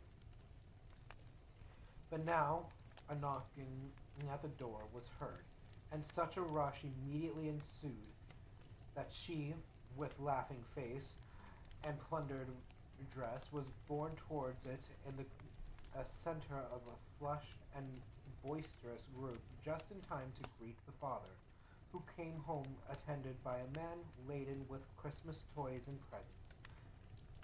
Then the shouting and the struggling and the onslaught that was made on the defenseless porter, the scaling, the scaling him with chairs and with chairs for ladders to dive into his pockets, despoil him of brown paper parcels, hold on tight by his cravat, hung him round his neck, pummel his back, and kick his leg in irrepressible affection. Yeah, irrepressible affection. The shouts of wonder and delight with which the development of every package was received, the terrible announcement that the baby had been taken in the act of putting a doll's frying pan into his mouth, was and it was more than suspected of having swallowed a fictitious turkey glued on a wooden platter. The immense relief of finding this a false alarm, the joy and gratitude and ecstasy, they are all indescribable alike. It is enough that by degrees the children and their emotions got out of the parlor, and by one stair at a time up to the top of the house, where they went to bed and so stubborn. Oh, thank you. It's uh, it's it's spontaneous. Nice, nice name. Thanks for the raid. And now Scrooge looked on more attentively than ever when the master of the house, having his daughter leaning fondly on him, sat down with her and her mother at his own fireside, and when he thought that such another creature quite as graceful and as full of promise might have called him father, and been a springtime in the haggard winter of his life, his sight grew very dim indeed. Belle, said the husband, turning to his wife with a smile, I saw an old friend of yours this afternoon. Who was it? Guess. How can I, Tut? Don't I know? She added it in the same breath, laughing as he laughed. Mr. Scrooge. Mr. Scrooge.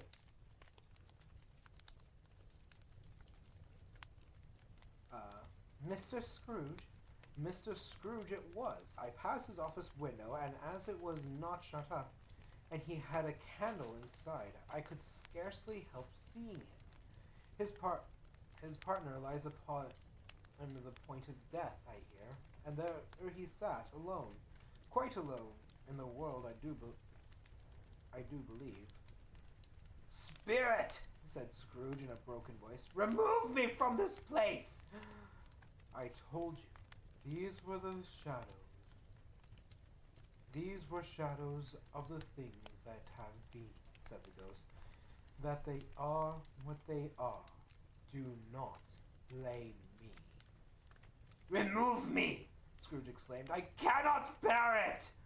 He turned upon the ghost, and seeing that it looked upon him with a face in which in some strange way there were fragments of all the faces it had shown him wrestled with it. Leave me! Take me back! Haunt me no longer! In the struggle, if that can be called a struggle in which the ghost, with no visible resistance on its own part, was undisturbed by any effort of its adversary, Scrooge observed that its light was burning high and bright, and dimly connecting that with its influence over him. He seized the extinguisher cap and by a sudden action press it down upon his head. The spirit dropped beneath it, so that the extinguisher covered its whole form.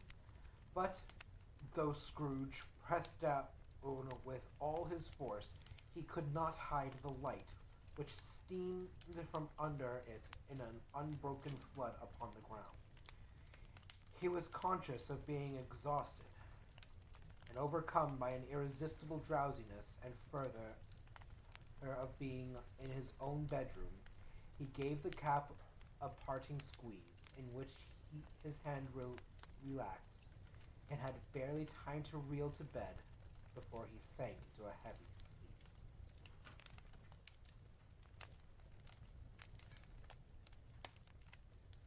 Awakening in the middle of a prodigious tough snore, of a prodigiously tough snore, and sitting up in a bed to get his thoughts together, Scrooge had no occasion to be told that the bell was again upon the stroke of 1. He felt that he was restored to consciousness in the right nick of time, for the especial purpose of holding a conference with the second messenger dispatched to him through Jacob Marley's intervention. But finding that he had turned uncomfortably cold when he began to wonder which of his curtains this new spectre would draw back, he put them every one aside with his own hands, and lying down again established a sharp lookout all round the bed, for he wished to challenge the spirit on the moment of its appearance, and did not wish to be taken by surprise and made nervous. Gentlemen of the free and easy sort, who plume themselves on being acquainted with a move or two, and being usually equal to the time of day, express the wide range of their capacity for adventure by observing that they are good for anything from pinch and toss to manslaughter, between which opposite extremes, no doubt, that there lies a tolerable lies a tolerably wide and comprehensive range of subjects. Without venturing for Scrooge quite as heartily as this, I don't mind calling on you to believe that he was ready for a good broad field of strange appearances, and that nothing between a baby and a rhinoceros would have astonished him very much. Now, being prepared for almost anything, he was not by any means prepared for nothing, and consequently, when the bell struck 1, and no shape appeared, he was taken with a violent fit of trembling. 5 minutes, 10 minutes, a quarter of an hour went by, yet nothing came. All this time he lay upon his bed at the very core and center of a blaze of ruddy light which streamed upon it when the clock proclaimed the hour, and which, being one light, was more alarming than a dozen ghosts, as he was powerless to make out what it meant, or would be at, and was sometimes apprehensive that he might be at that very moment an interesting case of spontaneous combustion, without having the consolation of knowing it. At last, however, he began to think, as you or I would have thought at first, for it is always the person not in the predicament who knows what ought to have been done in it, and would unquestionably have done it too. At last, I say, he began to think that the source and secret of this ghostly light might be in the adjoining room, from whence, on further tracing it, it seemed to shine. This idea taking full possession of his mind, he got up softly and shuffled in his slippers to the door. The moment Scrooge's hand was on the lock, a strange voice called him by his name, and bade him enter. He obeyed. It was his own room, There was no doubt about that, but it had undergone a surprising transformation. The walls and ceiling were so hung with living in green that it took a perfect grove, from every part of which bright gleaming berries glistened, and crisp leaves of holly, mistletoe, and ivy reflected back the light, as if so many little mirrors had been scattered there, and such a mighty blaze went roaring up the chimney as that dull petrification of a hearth had never known in Scrooge's time, or Marley's, or for many and many a winter season gone.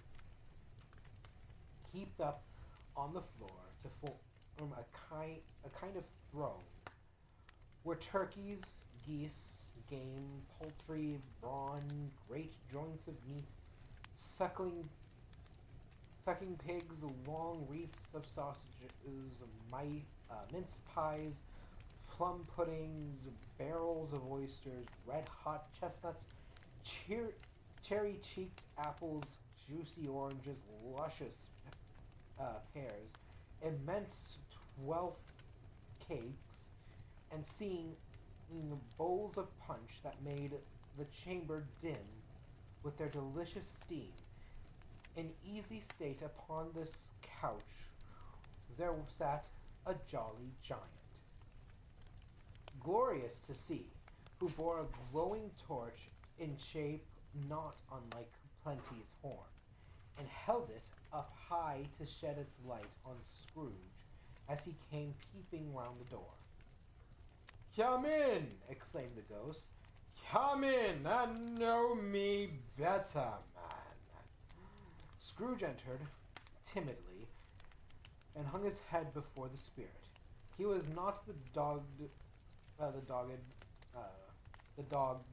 Scrooge he had been, and though the spirit's eyes were clear and kind, he did not like to meet them. "I am the ghost of Christmas present," said the spirit. "Look upon me!" Scrooge reverently did so.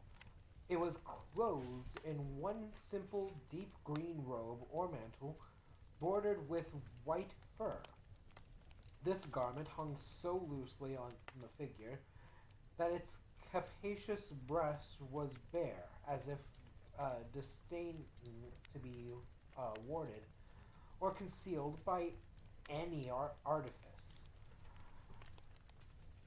Its feet, observable beneath the ample folds of the garment, were also bare, and on its head it wore no other covering than a holly wreath,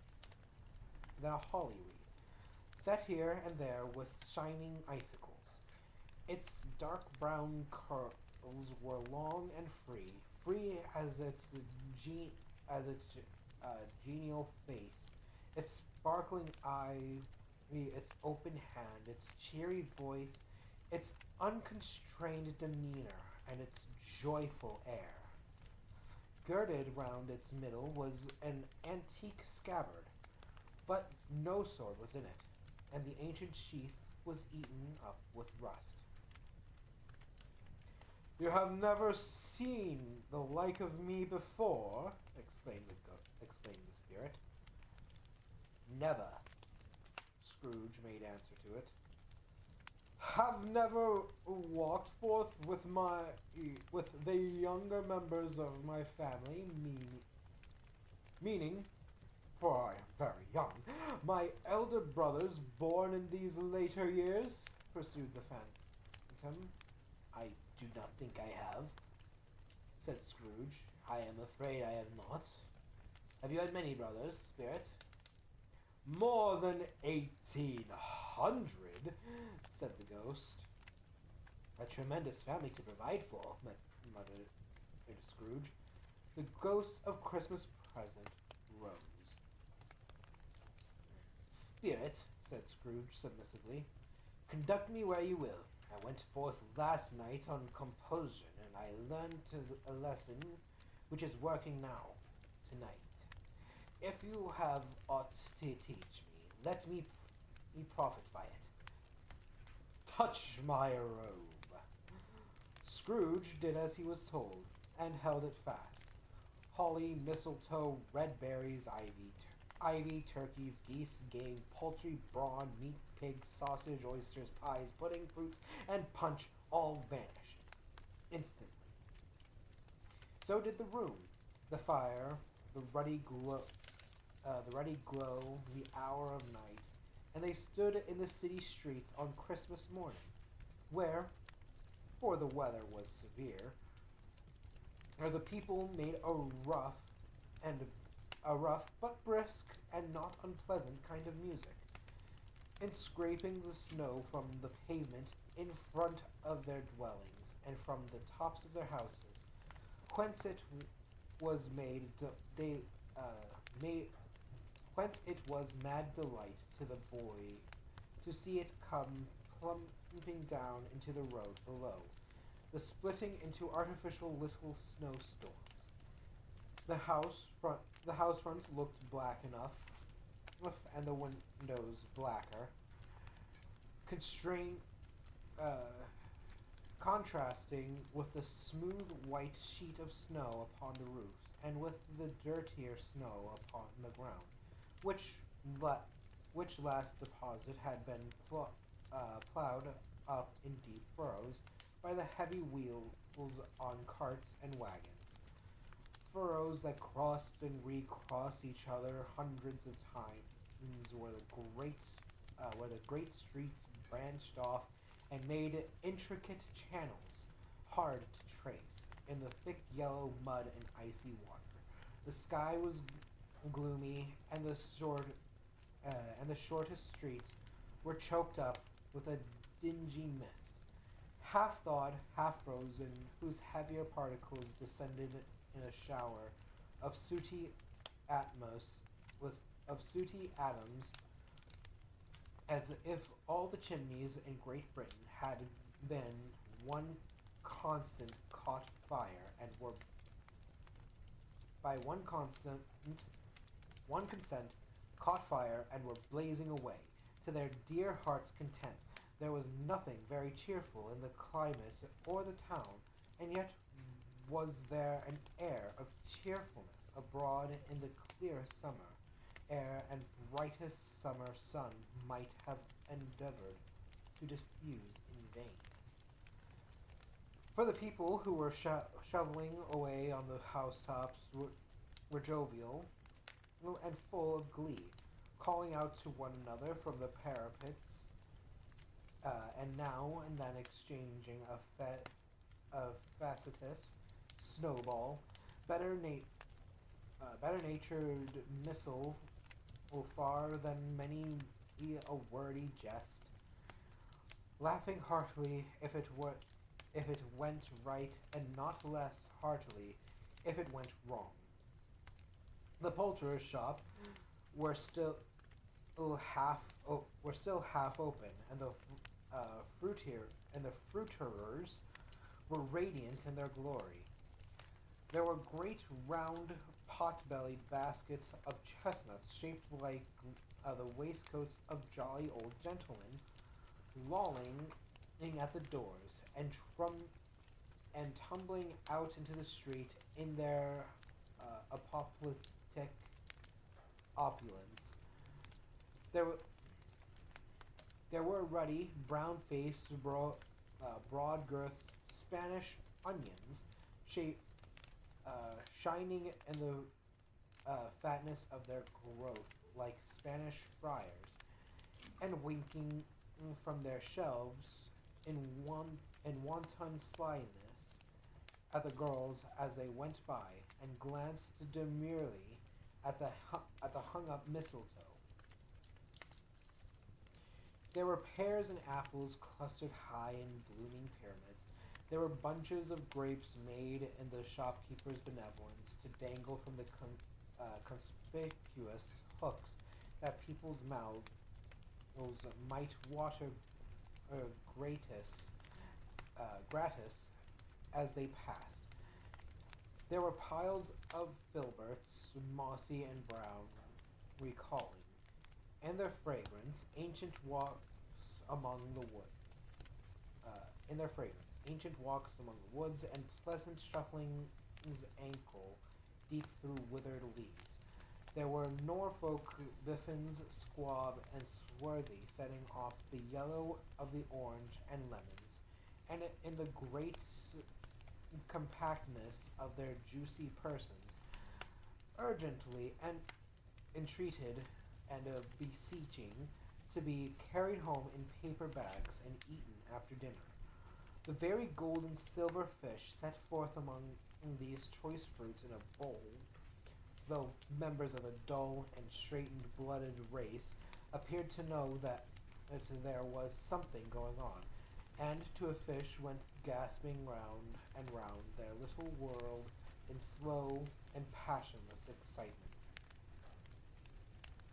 The grocers, oh the grocers, nearly closed with perhaps two shutters down or one, but through those gaps, such glimpses, it was not alone that the scales descending on the counter made a merry sound, or that the twine and roller parted company so briskly, or that the canisters were rattled up and down like juggling ticks, or even that the blended scents of tea and coffee were so grateful to the nose, or even that the raisins were so plentiful and rare, the almonds so extremely white, the sticks of cinnamon so long and straight, the other spices so delicious, the candied fruits so caked and spotted with molten sugars, as to make the coldest lookers on feel faint and subsequently bilious. Nor was it that the figs were moist and pulpy, or that the French plums blushed in the modest tartness from their highly decorated boxes, or that everything was good to eat, and in its Christmas dress, but the customers were also hurried and so eager in the hopeful promise of the day that they tumbled up against each other at the door, crashing their wicker baskets wildly, left their purchases upon the counter and came running back to fetch them, and committed hundreds of the like mistakes in the best humor possible, while the grocer and his people were so frank and fresh that the polished hearts with which they fastened their aprons behind might have been their own, worn outside for general inspection, and for Christmas dogs to peck at if they chose. But soon in steeples called good people all to church and chapel, and away they came, flocking through the streets in their best clothes, their with their gayest faces, and at the same time there emerged from scores of by streets, lanes, and nameless turnings innumerable people carrying their dinners to the baker's shop. The sight of these poor revelers appeared to interest the spirit very much, for he stood with Scrooge beside him in the baker's doorway, and, taking off the covers of their bearers, sprinkled incense on their dinners from his torch. And it was a very uncommon kind of torch. For once or twice, when there were angry words between some dinner carriers who had jostled each other, he shed a few drops of water on them from it, and their good humor was restored directly. For they said it was a shame to quarrel upon Christmas Day, and so it was. God love it, so it was. In time the bells ceased, the bakers were shut up, and yet there was a genial shadowing forth of all these dinners, and the progress of their cooking. In the thawed blotch of wet above each baker's oven, where where the pavement smoked as if its stones were cooking too. Is there is there a peculiar flavor in what you sprinkle from your torch? Asked Scrooge. There is, my own. Would it apply to any kind of dinner on this day? Asked Scrooge. To any kindly given, to a poor one most. Why to a poor one most? Asked Scrooge. Because it needs it most. Spirit, said Scrooge after a moment's thought. I wonder, of all the beings in the many worlds about us, should desire to grant these people's opportunities of innocent enjoyment. Aye, cried the spirit. You would deprive them of their... Hold on, who's reading this? Okay. You would deprive them of their means of dining every seventh day, often the only day on which they can be, so to dine at all, said Scrooge, wouldn't you? Aye, cried the spirit. Do you seek to close these places on the seventh day, said Scrooge, and it comes to the same thing. I seek, exclaimed the spirit. Forgive me if I am wrong. It has been done in your name, or at least in that of your family, said Scrooge.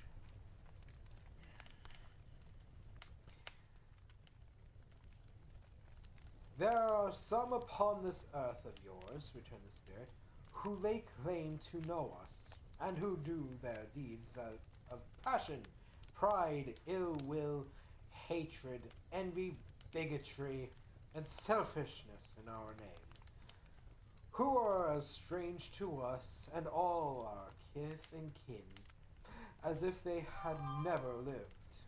Remember that, and charge their doings on themselves, not us.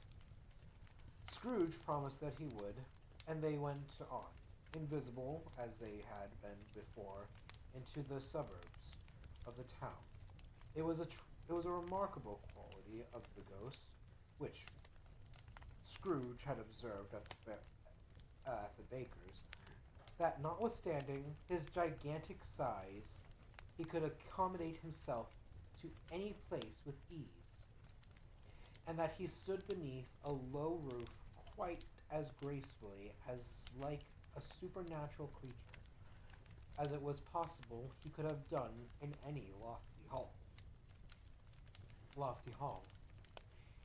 And perhaps it was the pleasure the good spirit had in showing off this power of his, or else it was his own kind, generous, hearty nature, and his sympathy that all poor men that led him straight to Scrooge's clerks, for there he went and took Scrooge with him, holding to his robe, and on the threshold of the door the spirit smiled, and stopped to bless Bob Cratchit's dwelling with a sprinkling of his torch.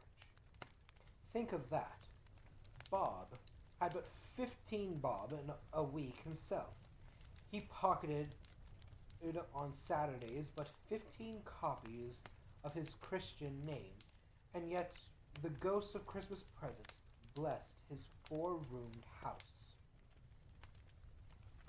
Then up rose Mrs. Cratchit's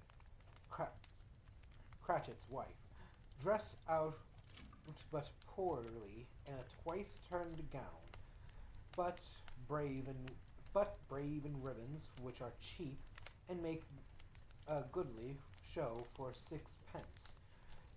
And she laid the cloth, assisted by Belinda Cratchit, second of her daughters, also brave in ribbons, while Master Peter Cratchit plunged a fork into the saucepan of potatoes and getting the corners of his monstrous shirt collar, Bob's private property, conferred upon his son and heir in honor of the day, into his mouth, rejoiced to find himself so gallantly attired, and yearned to show his linen in the fashionable parts. And now two smaller Cratchits, boy and girl, came tearing in, screaming that outside the baker's they had smelled the goose and known it for their own. And, basking in luxurious thoughts of sage and onion, these young Cratchits danced about the table, and exalted Master Peter Cratchit to the skies, while he, not proud, although his collars nearly choked him, blew the fire until the slow potatoes, bubbling up, knocked loudly at the saucepan lid to be let out and peeled.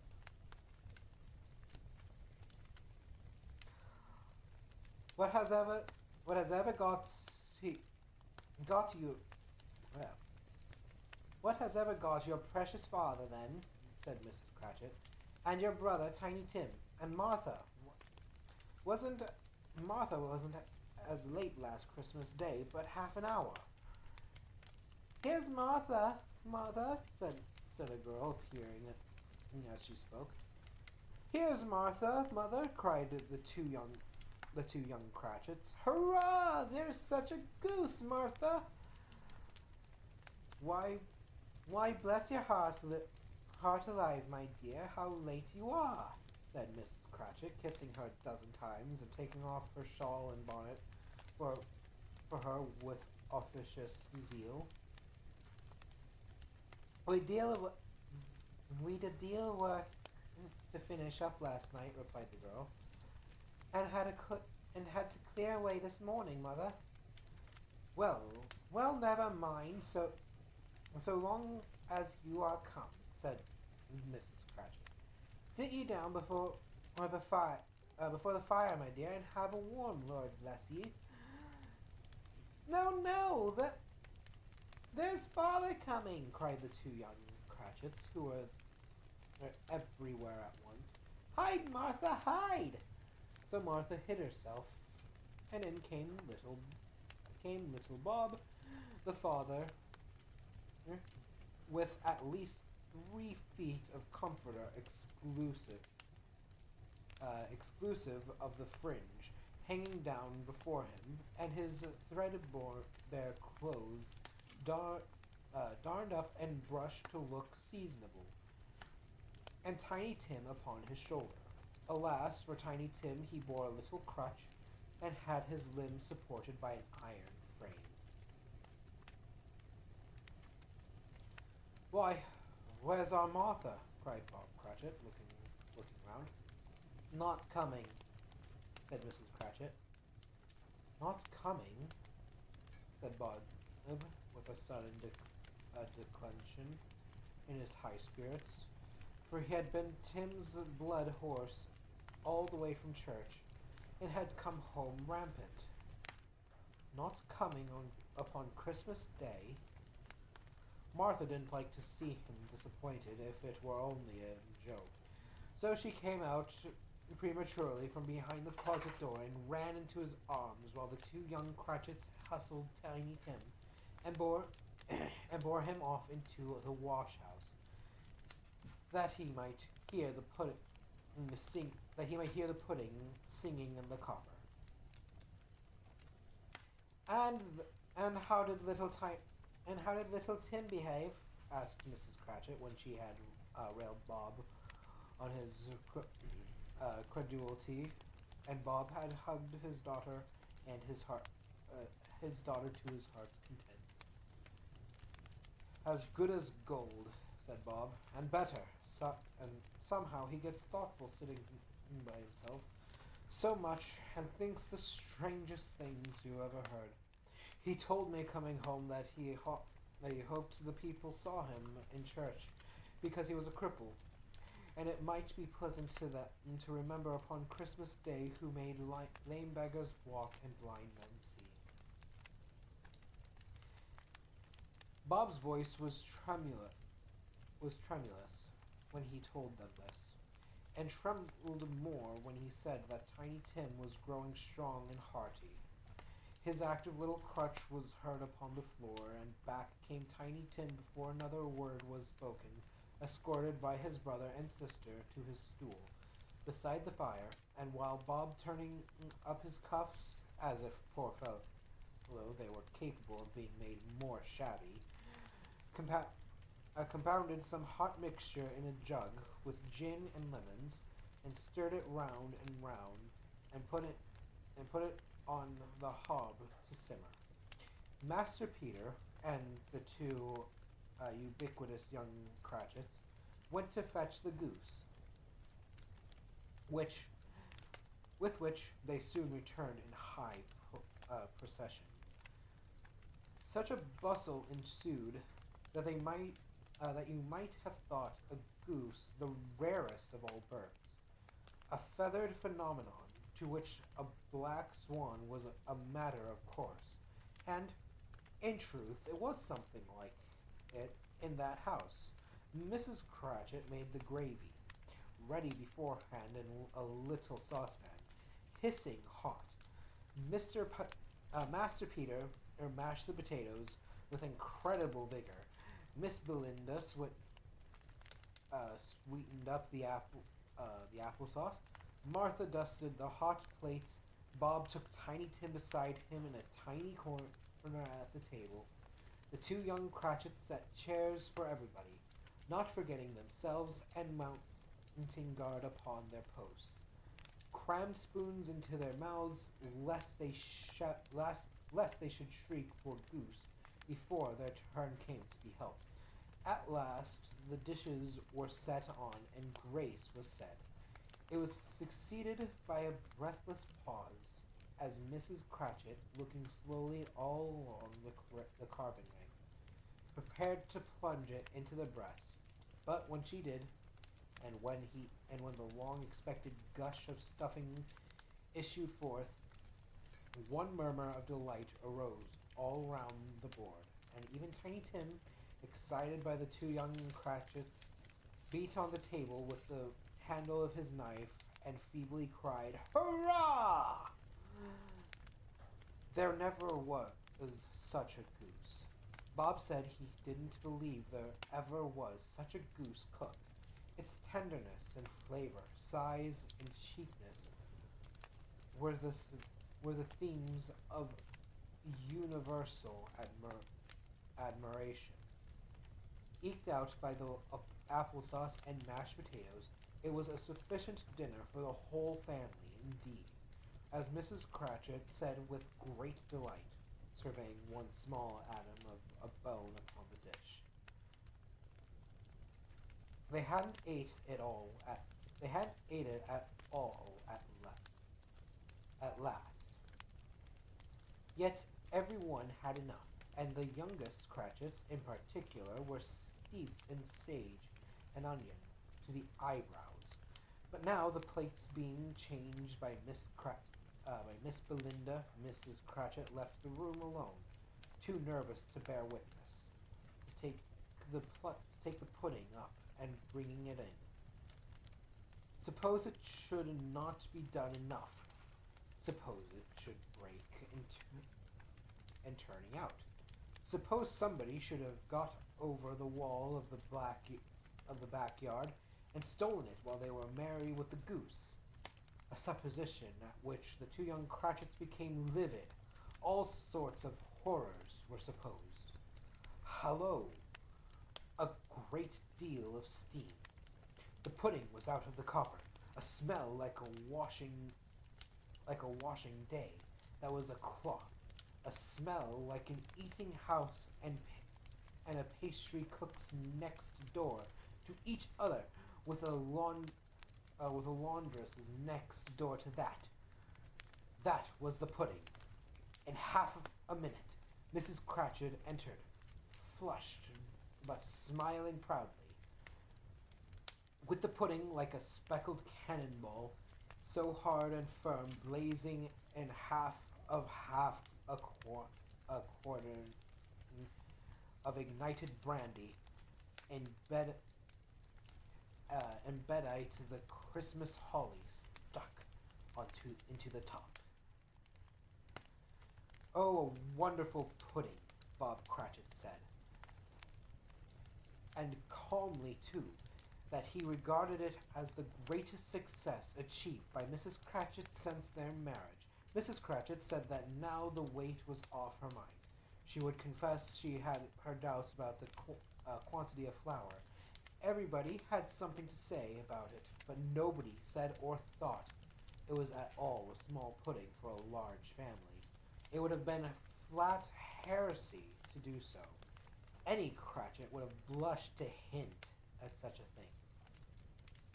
At last, the dinner was done. The cloth was cleared, the hearth swept, and the fire made up, the compound in the jug being tested and considered perfect. Apples and oranges were put upon the table, and a shovel full of chestnuts on the fire. Then all the Cratchit family drew round the hearth in what Bob Cratchit called a circle, meaning half a one.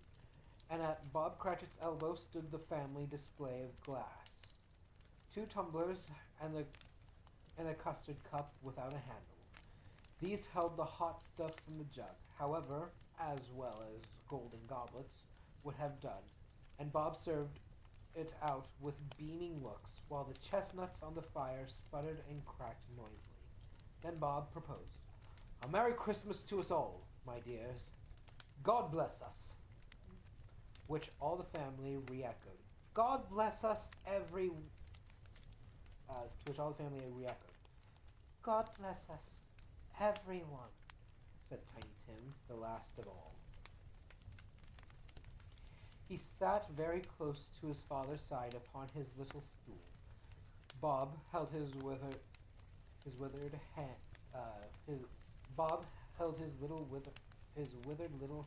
in his, as if he loved the child and wished to keep him by his side, and dreaded that he might be taken from him.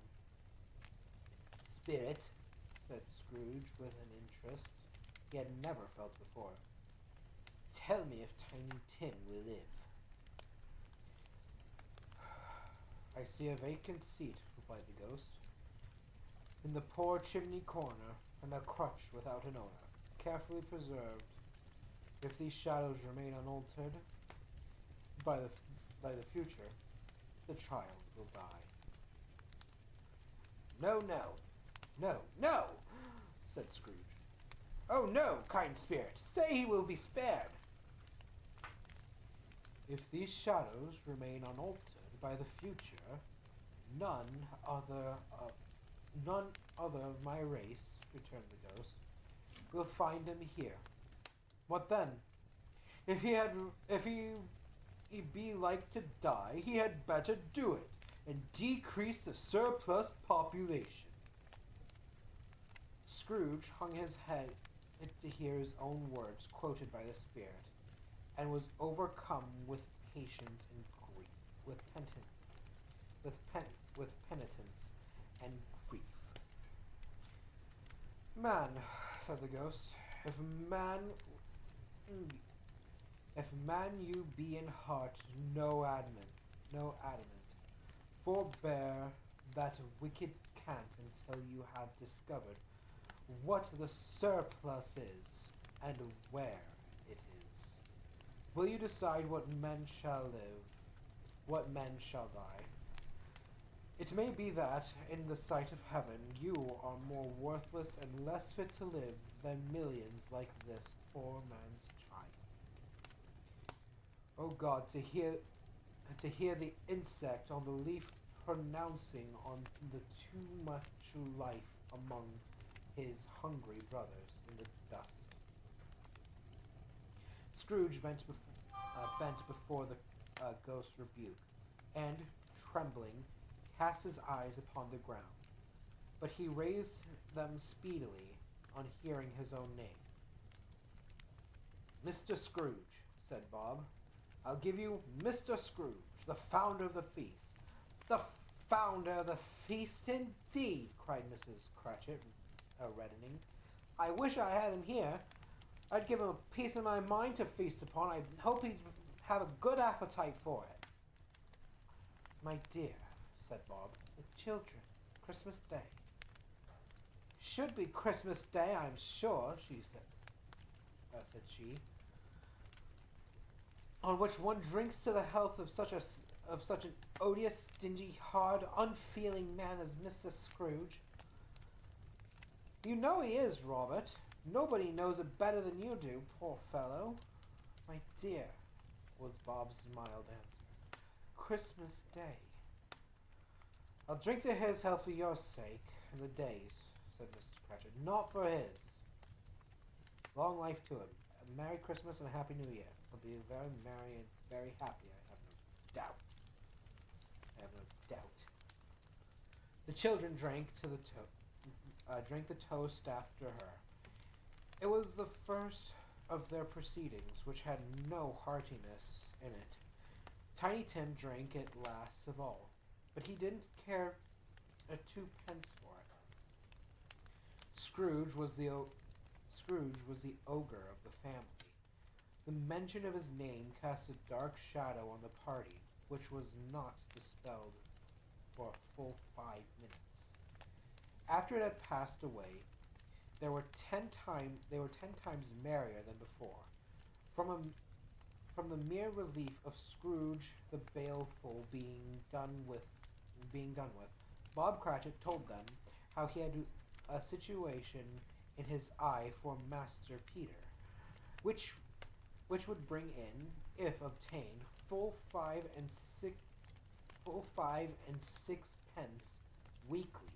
The two young Cratchits laughed tremendously at the idea of Peter's being a man of business, and Peter himself looked thoughtfully at the fire from between his collars, and if he were deliberating with particular investments, he should favor when he came into the receipt of that bewildering income.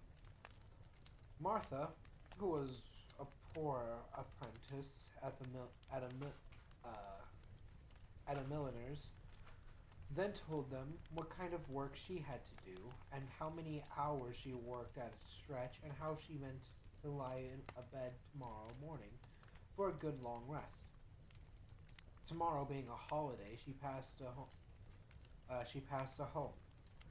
Also, how she had seen a countess and a lord some days before, and how the lord was much about as tall as Peter, at which Peter pulled up his collars so high that you couldn't have seen his head if you had been there.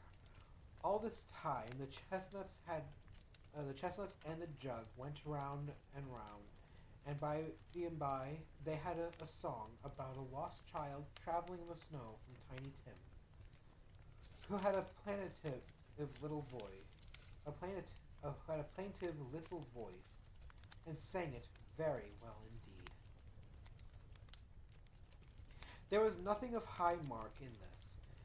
They were not a handsome family. They were not well dressed. Their shoes were far from being waterproof. Their clothes were scanty, and Peter might have known, and very likely did, the inside of a pawnbroker's. But they were happy, grateful, pleased with one another, and contented with the time. And when they faded and looked happier yet in the bright sprinklings of the spirit's torch at parting, Scrooge had his eye upon them, and especially on Tiny Tim until the last. But this time it was getting dark and snowing pretty heavily, and as Scrooge and the spirit went along in the streets, the brightness of the roaring fire in kitchens, parlors, and all sorts of rooms was wonderful.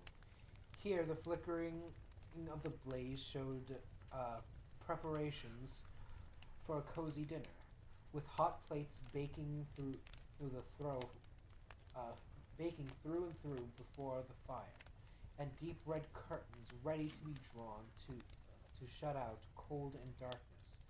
There, all the children of the house were running out into the snow to meet their married sister, brothers, cousins, aunts, uncles, and be the first to greet them. Here here again, where uh, were shadows on the window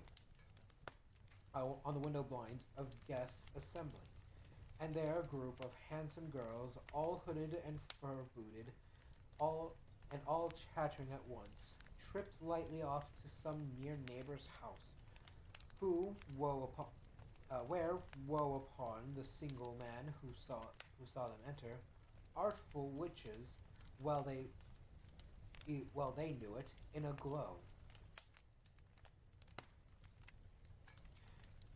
But if you had judged from the numbers of people on their way to friendly gatherings, you might have thought that no one was home was at home to give them welcome. When they got there, instead of every house expecting company, the pilling up its fires half chimney high, the pile, and piling up its fires half chimney high, blessings on it. How the ghosts exulted, how it bared and breast, its breadth of breast, uh, and opened its capacious palm, and floated on, outpouring with a generous hand its bright and harmless mirth on everything within its reach. The very lamplighter who ran on before, dotting the dusky street with specks of light, and who's dressed to spend the evening somewhere, laughed out loudly as the spirit passed through, little keened and lamp, uh, though little, though little kenned the lamplighter that he had any company but Christmas. And now, without a word of warning from the ghost, they stood upon a bleak and desert moor, where monstrous masses of rude stone were cast about as though it were the burial place or giants. The water spread itself wheresoever it listed, or would have done so, but for the frost that had its prisoner, and nothing grew but moss and furze, and coarse, rank grass. Down in the west, the setting sun had left a streak of fiery red, which, sorry, making sure that I didn't move the cord so that the camera moved. Not bad.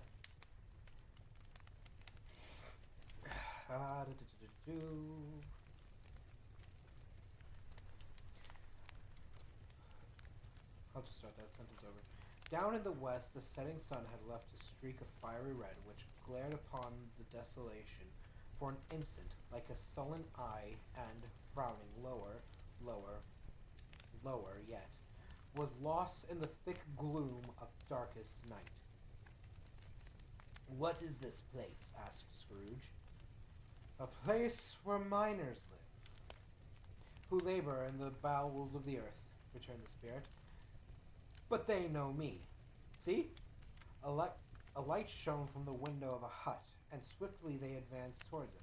Passing through the wall of mud and stone, they found a cheerful company assembled round a glowing fire.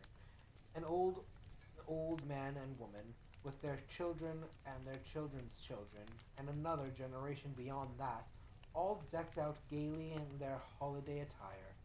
The old man, in a voice that seldom rose above the howling of the wind upon the barren waste, was singing them a Christmas song. It had been a very old song when he was a boy, and from time to time they all joined in the chorus. So surely as they raised their voices, the old man got quite blithe and loud, and so surely as they stopped, his vigor sank again. The spirit did not tarry here, but bade Scrooge hold his robe, and passing on above the moor, sped whither, not to see, to see. To Scrooge's horror, not to see, to see. To Scrooge's horror, looking back, he saw the last of the land and frightful range of rocks behind them, and his ears were deafened by the thundering of water as it rolled and roared and raged among the dreadful caverns it had worn, and fiercely tried to undermine the earth.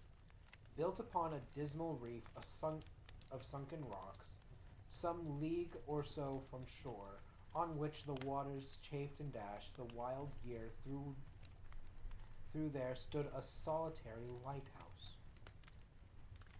Great heaps of seaweed clung to its base, and storm birds, born of the wind, one might suppose as seaweed of the water, rose and fell about it like the waves they skimmed. But even here 2 men who watched the light had made a fire that through the loophole in the thick stone wall shed out a ray of brightness on the awful sea. Joining their horny hands over the rough table at which they sat, they wished each other Merry Christmas in their can of grog. And one of them, the elder too, with his face all damaged and scarred with hard weather. Just a second.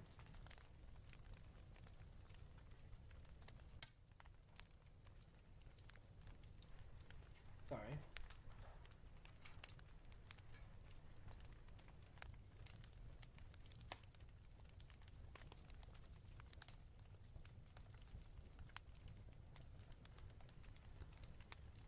All right.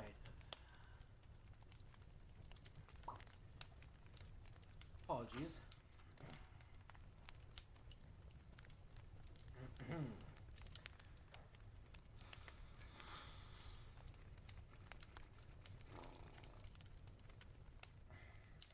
I'm going to start that paragraph over.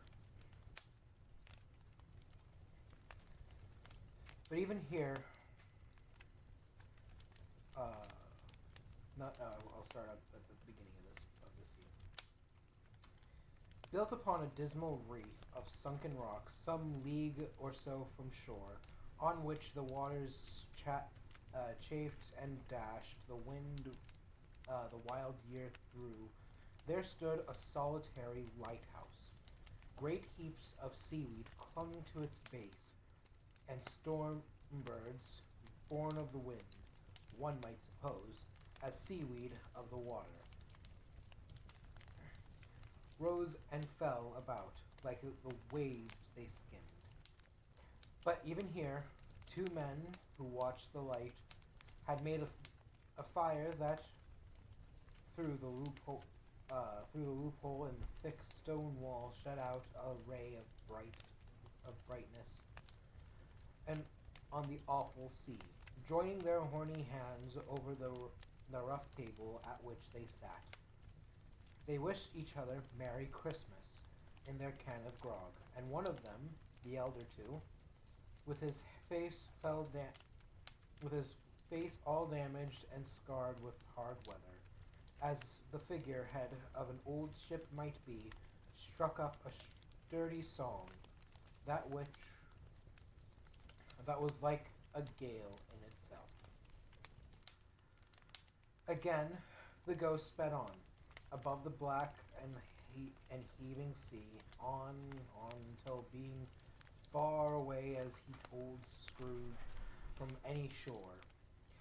They lightened up on they lighted on a ship. They stood beside the helmsman at the wheel. The lookout in the bow in the bow uh, the lookout in the bow, the officers who had the watch, dark ghostly figures in their several stations, but every man among them hummed a Christmas tune, or had a Christmas thought, or spoke below his breath to his companion of some bygone Christmas day, with homeward hopes belonging to it. And every man on board, waking or sleeping, good or bad, had had a kinder word for one another on that day than on any day in the year, and had shared to some extent in its festivities, and had remembered those he carried for a distance, and had known that they delighted to remember him. It was a great surprise to Scrooge, while listening to the moaning of the wind, and thinking what a solemn thing it was to move on through the lonely darkness, over an unknown abyss, whose depths were secrets as profound as death. It was a great surprise to Scrooge, while thus engaged, to hear a hearty laugh. It was a much greater surprise to Scrooge to recognize it as his own nephew's, and to find himself in a bright, dry, gleaming room with the Spirit standing smiling by his side, and looking at the same nephew with approving affability. "Ha ha ha!" laughed Scrooge's nephew. "Ha ha ha! If you should happen by any unlikely chance to know a man more blessed in a laugh than Scrooge's nephew, all I can say is I should like to know him too. Introduce him to me, and I'll cultivate his acquaintance.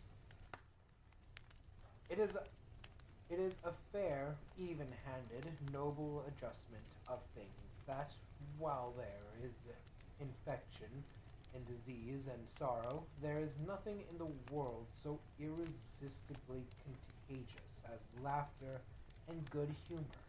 When Scrooge's nephew laughed in this way, holding his sides, rolling his head, and twisting his face to the most extravagant contortions, Scrooge's niece, by marriage, laughed as heartily as he did, and their assembled friends, being not a bit behindhanded, behind in, not being not a bit behindhand, roared out lustily. he he said that Scrooge. He said that. He said that Christmas was a humbug, as I live, cried Scrooge's nephew. He believed it too. More shame for him, Fred, said Scrooge's niece indignantly. Bless those women. They never do anything but halves. They are always in earnest. She was very pretty, exceedingly pretty, with a dimpled, surprised-looking, capital face, a ripe little mouth that seemed made to be kissed, as no doubt it was, all kinds of good little dots about her chin that melted into one another when she laughed, and the sunniest pair of eyes you ever saw in any little creature's head. Although she was what you would have called provoking, but satisfactory too. Oh, perfectly satisfactory.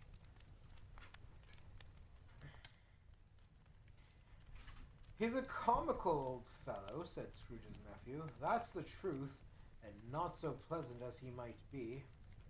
However, his offenses carry their own punishment, and I have nothing to say against him.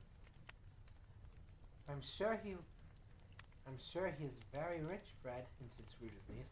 At least you always tell me so. What of that, my dear? Said Scrooge's nephew. His wealth is of no use to him. He don't do any good with it. He don't make himself comfortable with it. He hasn't the satisfaction of thinking, and that he is ever going to benefit with us. I have no patience with him, observed Scrooge's niece. Scrooge's niece's sisters and all the other ladies expressed the same opinion.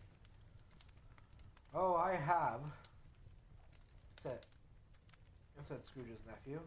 I am sorry for him. I couldn't be angry with him if I tried. Who suffers by his own ill whims? Himself, always. Here, and he takes it into his head to dislike us, and he won't come to dine with us. What's the consequence? He don't lose much of a dinner. Indeed, I think he loses a very good dinner, interrupted Scrooge's niece. Everybody else said the same, and they must be allowed to have been competent judges, because they had just had dinner, and, with the dessert upon the table, were clustered round the fire by lamplight. Well, I'm very glad to hear it, said Scrooge's nephew, because I haven't any great faith in these young housekeepers.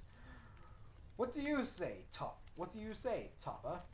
Topper had clearly got his eye upon one of Scrooge's niece's sisters, for he answered that a bachelor was a wretched outcast. Who had no right to express an opinion on the subject. Whereat Scrooge's niece's sister, the plump one with the lace tucker, not the one with the roses, blushed. Do go on, Fred, said Scrooge's niece, clapping her hands. He never finishes what he begins to say. He is such a ridiculous fellow. Scrooge's nephew revelled in another laugh, and as it was impossible to keep the infection off, though the plump sister tried hard to do it with aromatic vinegar, his example was unanimously followed. I was only going to say, said Scrooge's nephew, that the consequence of his taking a dislike to us and not making merry with us is, as I think, that he loses some pleasant moments, which could do him no harm. I am sure he loses pleasanter companions than he can find in his own thoughts, either in his mouldy old office or his dusty chambers. I mean to give him the same chance every year, whether he likes it or not, for I pity him. He may rail at Christmas till he dies, but he can't help thinking better of it. I defy him if he finds me going there in good temper year after year, and saying, Uncle Scrooge, how are you? If it only puts him in the vein to leave his poor clerk £50, that's something I think I should. That's something, and I think I shook him yesterday. It was their turn to laugh now, at the notion of his shaking Scrooge, but being thoroughly good-natured and not much caring what they laughed at, so that they laughed at any rate, he encouraged them in their merriment and passed the bottle joyously. After tea they had some music, for they were a musical family and knew what they were about when they sung a glee or catch. I can assure you, especially Topper, who could growl away at the bass like a good one, and never swell the large veins out in his forehead or get red in the face over it. Scrooge's niece played well upon the harp, and played among other tunes a simple little air, a mere nothing you might learn to whistle it, and a mere nothing you might learn to whistle it in 2 minutes, which had been familiar to the child who fetched Scrooge from the boarding school, as he had been reminded by the ghosts of Christmas past. When this strain of music sounded, all the things that ghosts had shown him came up in his mind. He softened more and more, and thought that if he could have listened to it often years ago, he might have cultivated the kindness of life for his own happiness with his own hands, without resorting to the sexton's spade that buried Jacob Marley. But they didn't devote the whole evening to music. After a while, they played at forfeits, for it is good to be childish sometimes, and never better than at Christmas, when its mighty founder was a child himself. Stop! There was first a game at Blind Man's Bluff. Of course there was, and I no more believe Topper was really blind than I believe he had eyes in his boots. My opinion is that it was a done thing between him and Scrooge's nephew, and that the ghost of Christmas Present knew it. The way he went after the plump sister in the lace tucker was an outrage on the credulity of human nature. Knocking down the fire irons, tumbling over the chairs, bumping up against the piano, smothering himself among the curtains, wherever she went, there went he. He always knew where the plump sister was. He wouldn't catch anybody else if you had fallen up against him, as some of them did, and stood there. He would have made a feint or endeavor. He would have made a feint of endeavor to seize you, which would have been an effort, which would have been an affront to your understanding, and would instantly have sidled off in the direction of the plump sister. She often cried out that it wasn't fair, and it really was not. But when at last he caught her, when in spite of all her silken rustling and her rapid flutterings past him, he got her into a corner whence there was no escape, then his conduct was the most execrable.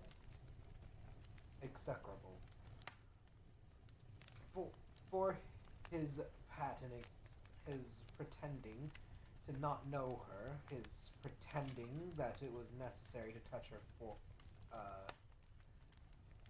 touch her headdress, and further to assure himself of her identity by pressing a certain ring upon her finger, and a certain chain about her neck, was vile, monstrous. No doubt she told him her opinion of it when another blind man being in office, they were so very confidential together behind the curtains. Scrooge's niece was not one of the Blind Man's Bluff party, but was made comfortable with a large chair and a footstool in a snug corner where the ghost and Scrooge were close behind her. But she joined in the forfeits and loved her love to admiration with all the letters of the alphabet. Likewise at the game of how, when, and where, she was very great, and to the secret joy of Scrooge's nephew, beat her sisters hollow. Though they were sharp girls too, as Topper could have told you, there might have been 20 people there, young and old, but they all played, and so did Scrooge.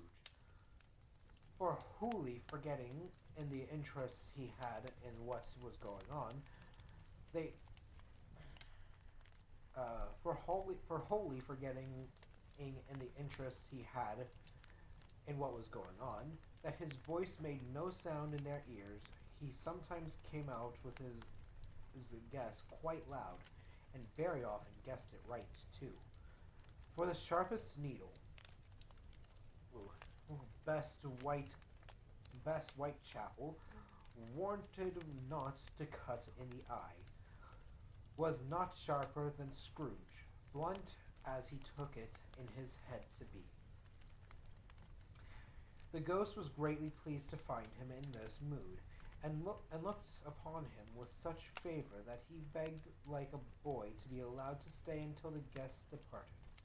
But the spirit said could but this the spirit said could not be done. "Here's a new game," said Scrooge. "One half hour, spirits, only one." It was a game called Yes and No. For Scrooge's nephew had to think of something, and the rest must find out what.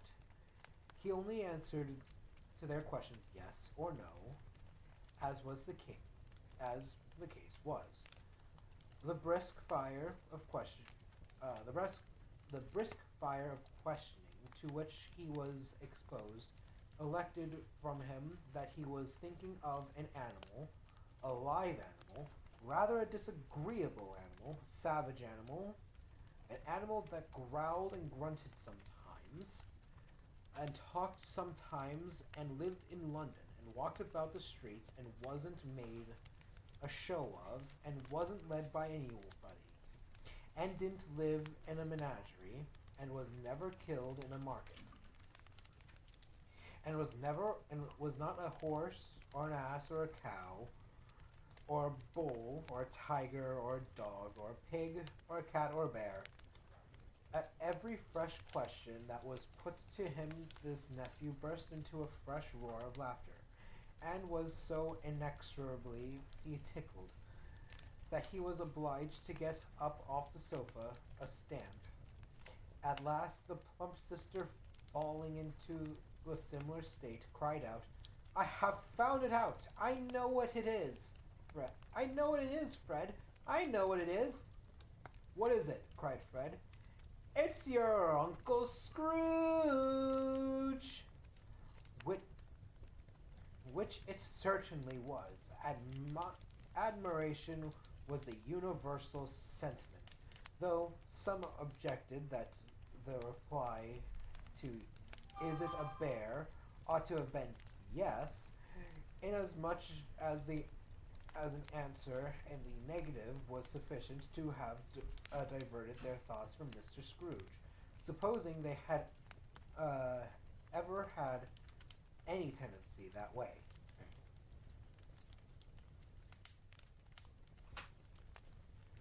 He has given us plenty of merriment, I am sure," said Fred, "and it would be ungrateful not to drink his health. Here's a glass of mulled wine ready to our hand at the moment, and I say, Uncle Scrooge!" "Well, Uncle Scrooge," they cried, "a Merry Christmas and a Happy New Year to the old man, whatever he is," said Scrooge's nephew. He wouldn't take it from me, but may he have it nevertheless. Uncle Scrooge." Uncle Scrooge had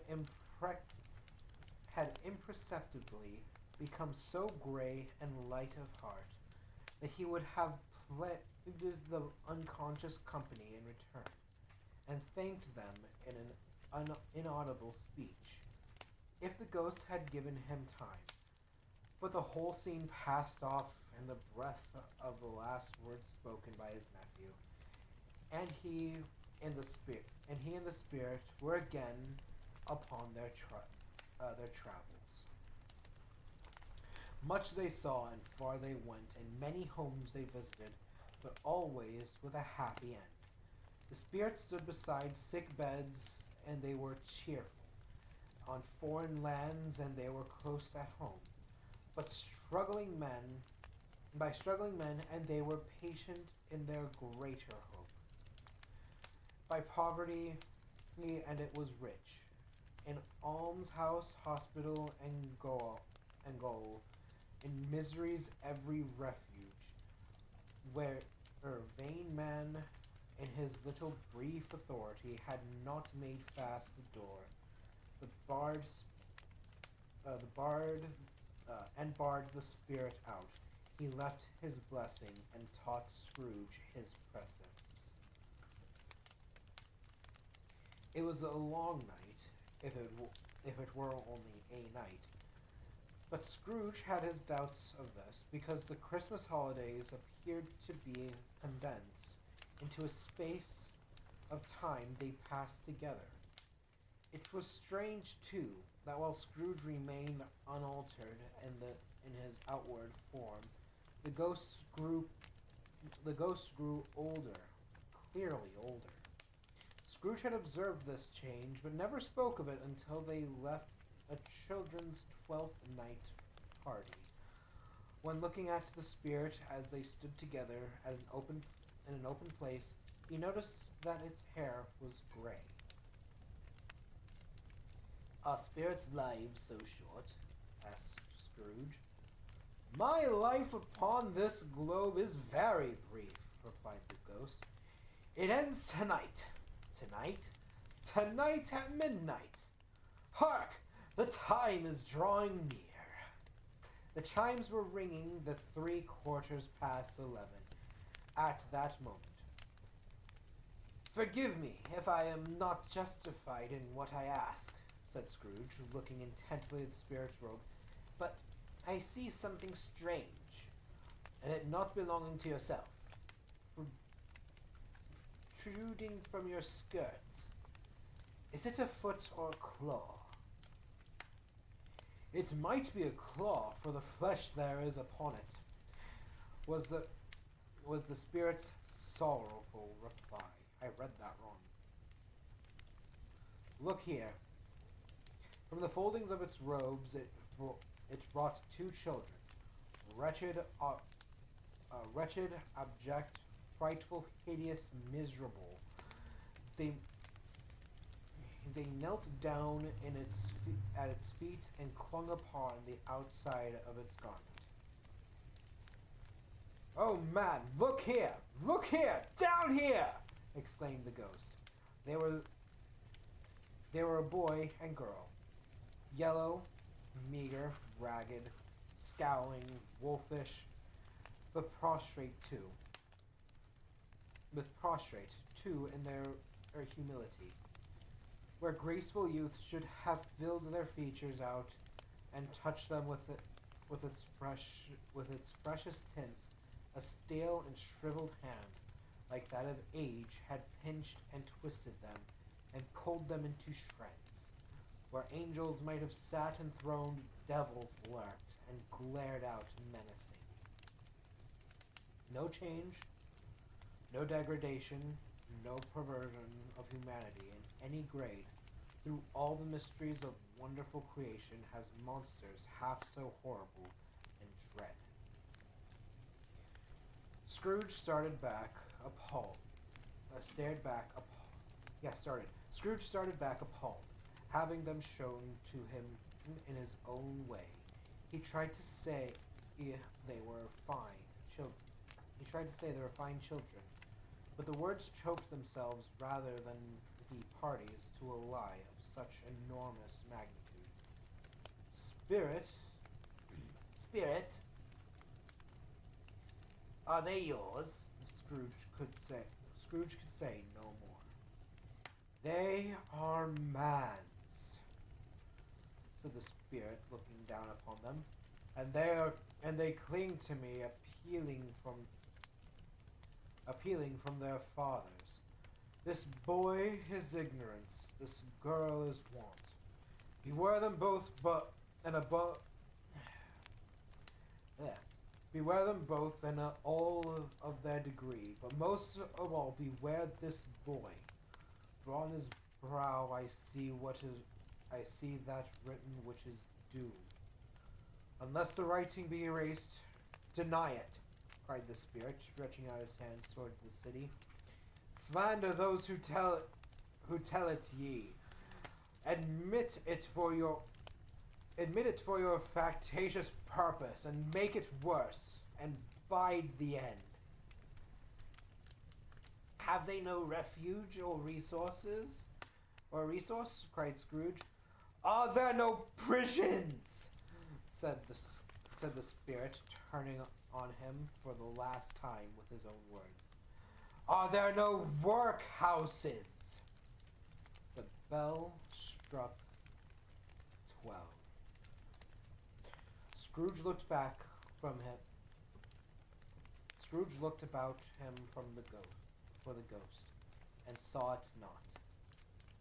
As the last stroke ceased to vibrate, he remembered the prediction of old Jacob Marley, and lifting up his eyes, beheld a solemn phantom, draped hooded, coming like a mist along the ground towards him.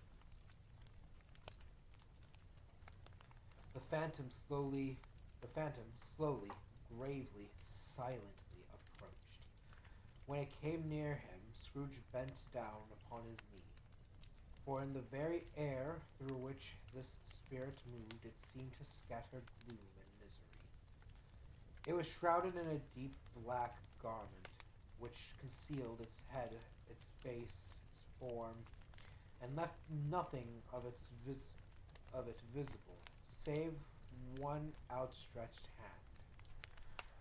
But for this, it would have been difficult to detach its figure from the night, and separate it from the darkness by which it was surrounded. He felt that it was tall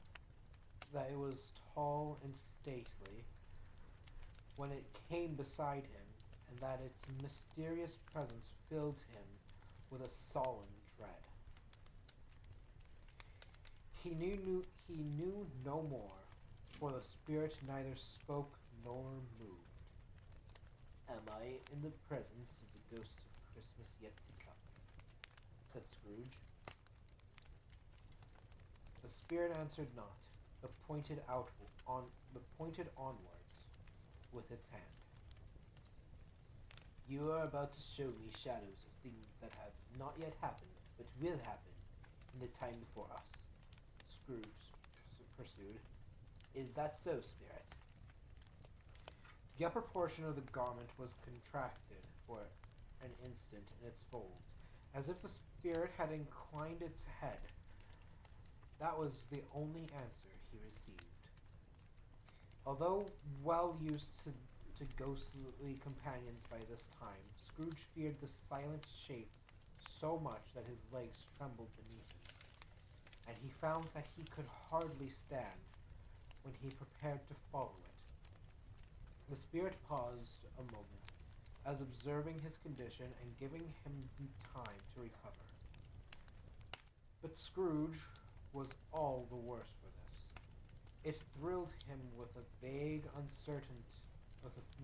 uncertain horror to know that behind the dusky shroud there were ghostly eyes, intently fixed upon him, while he, though he stretched his own to the utmost, could see nothing but a spectral hand and one great heap of black. Ghost of the future, he exclaimed, I fear you more than any spectre I have seen. But as I know your purpose is to do me good, and as I hope to live to be another man from what I was, I am prepared to bear you company, and do it with a thankful heart. Will you not speak to me? He gave him no reply. The hand was pointed straight before them. Lead on, said Scrooge. Lead on. The night is waning fast, and it is precious time to me, I know. Lead on, spirit. The spirit moved away as it had come towards him. Scrooge followed in the shadow of its dress, which bore him up. He thought and carried him along. They scarcely seemed to enter the city, for the city rather seemed to spring up about them and encompass them of its own act. But there they were, in the heart of it, on change among the merchants. Uh, among the merchants, who hurried up and down and chinked the money in their pockets, and conversed in groups, and looked at their watches, and trifled thoughtfully with their great gold seals, and so forth, as Scrooge had seen them often. The spirit stopped beside one little knot of businessmen, observing that the hand was pointed to them. Scrooge advanced to listen to their talk. "No," said a great fat man with a monstrous chin. "I don't know much about it either way. I only know he's dead." When did he die?" inquired another. "Last night, I believe." "Why, what was the matter with him?" asked a third, taking a vast quantity of snuff out of a very large snuff box. "I thought he'd never die." "God knows," said the first with a yawn. What has he done with his money?" asked the red-faced gentleman with a pendulous excrescence on the end of his nose that shook like the gills of a turkey cock. "I haven't heard," said the man with the large chin, yawning again. "Left it to his company, perhaps. He hasn't left it to me, that's all I know." This pleasantry was received with a general laugh. It's likely to be a very cheap funeral," said the same speaker. For upon my life, I don't know of anybody to go to it. Suppose we make up a party and volunteer." I don't mind going if a lunch is provided," observed the gentleman with the excrescence on his nose. "But I must be fed if I make one." Another laugh. I am the most disinterested among you, after all," said the first speaker. "For I never wear black gloves, and I never eat lunch. But I'll offer to go if anybody else will.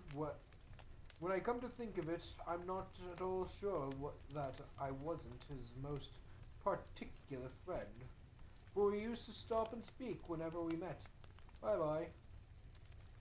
Speakers and listeners strolled away and mixed with other groups. Scrooge knew the men and looked towards the spirit for an explanation. The phantom glided on into the street. Its finger pointed to two persons meeting. Scrooge listened again, thinking that the explanation might lie here. He knew these men also perfectly.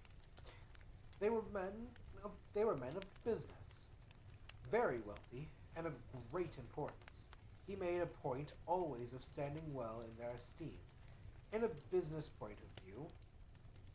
That is, strictly in a business point of view. "How are you?" said one. "How are you?" returned the other. Well, said the first, old Scratch has got his own. At last, eh? So I am told, returned the second. Cold, isn't it? Seasonable for Christmas. You are not a skater, I suppose. No, no, something else, I think. Something else to think of. Good morning. Not another word. That was their meeting. Their conversation, their parting. Scrooge was at first inclined to be surprised that the spirit should attach importance to conversations apparently so trivial. But feeling assured that they must have some hidden purpose, he set himself to consider what it was likely to be. They could scarcely be supposed to have any bearing on the death of Jacob, his old partner, for that was past, and this ghost province was the future. Nor, nor could he think of anyone immediately connected with himself to whom he could apply them. But nothing doubted that. But nothing doubting that, to whomsoever they applied, they had some latent moral for his own improvement. He resolved to treasure up every word he heard, and everything he saw, and especially to observe the shadow of himself when it appeared. For he had an expectation that the conduct of his future self would give him the clue he missed, and would render the solution of these riddles easy. He looked up He looked about in that very place for his own image, but another man stood in his accustomed corner, and, though the clock pointed to its usual time of day for being there, excuse me, sorry.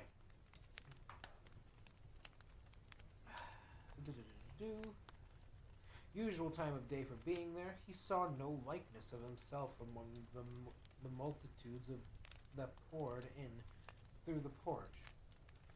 It gave him little surprise, however, for he had been revolving in his mind a change of life, and he hoped he saw his newborn resolutions carried out in this. Quiet and dark beside him stood the phantom, with its outstretched hand. When he roused himself from his thoughtful quest, he fancied, from the turn of the hand and its situation in the reference to himself, that the unseen eyes were looking at him keenly. It made him shudder and feel very cold. They left the busy scene and went into an obscure part of the town, where Scrooge had never penetrated before, although he recognized the situation and its bad repute. The ways were foul and narrow, the shops and houses wretched, the people half-naked, drunken, slipshod, ugly, the alleys and archways, these like so many cesspools, disgorged their fences of smell and dirt and life upon the straggling streets, and the whole quarter reeked with crime, with filth, and with misery. Far in this den of infamous resort, there was a low-browed, beetling shop below a penthouse roof, where iron, old rag, bottles, bones, and greasy offal were bought. Upon the floor within there piled up heaps of rusty keys, nails, chains, hinges, files, scales, weighs, and refuse iron of all kinds. Secrets that few would like to scrutinize were bred and hidden in mountains of unseemly rags, masses of corrupted fat and sepulchres of bones. Sitting in among the wares, he dealt in by a charcoal stove made of old bricks was a gray-haired rascal, nearly 70 years of age, who had screened himself from the cold air without by a frowsy curtaining of miscellaneous tatters hung upon a line, and smoked his pipe in all the luxury of calm retirement. Scrooge and the Phantom came into the presence of this man just as a woman with a heavy bundle slunk into the shop, but she had scarcely entered when another woman, similarly laden, came in too, and she was closely followed by a man in faded black, who was no less startled by the sight that of them than they had been upon the recognition of each other. After a short period of blank astonishment in which the old man with the pipe had joined them, they all three burst into a laugh.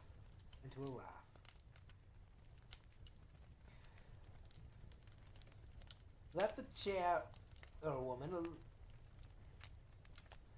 chairwoman alone to be the first, cried she who had entered first. Let the laundresses alone to be the second, and let the undertaker's man alone to be the third. Look here, old Joe, here's a chance. If we haven't all three met here without meaning it. You couldn't have met in a better place, said old Joe, removing his pipe from his mouth. Come into the parlor. You are made free of it long ago, you know, and the other two ain't strangers. Stop till I shut the door. Stop till I shut the door of the shop. Ah, how it shrieks! There ain't such a rusty bit of metal in the place as its own hinges, I believe, and I'm sure there's no such old bones here as mine. We're all suitable to our calling. We're well matched. Come into the parlor. The parlor was a space behind the screen of rags. The old man raked the fire together with an old stair rod, and having trimmed his smoky lamp, for it was night, with the stem of his pipe, he put it into his mouth again. While he did this, the woman who had already spoken threw her bundle on the floor and sat down in a flaunting manner on a stool, crossing her elbows on her knees and looking with a bold defiance at the other two. What?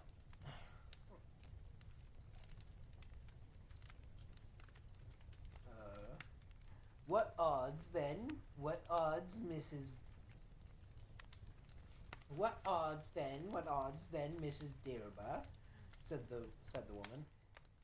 Every person has a right to take care of themselves. He always did. That's true indeed, said the laundress. No man more so. Why then? And don't stand. Why then? Don't stand.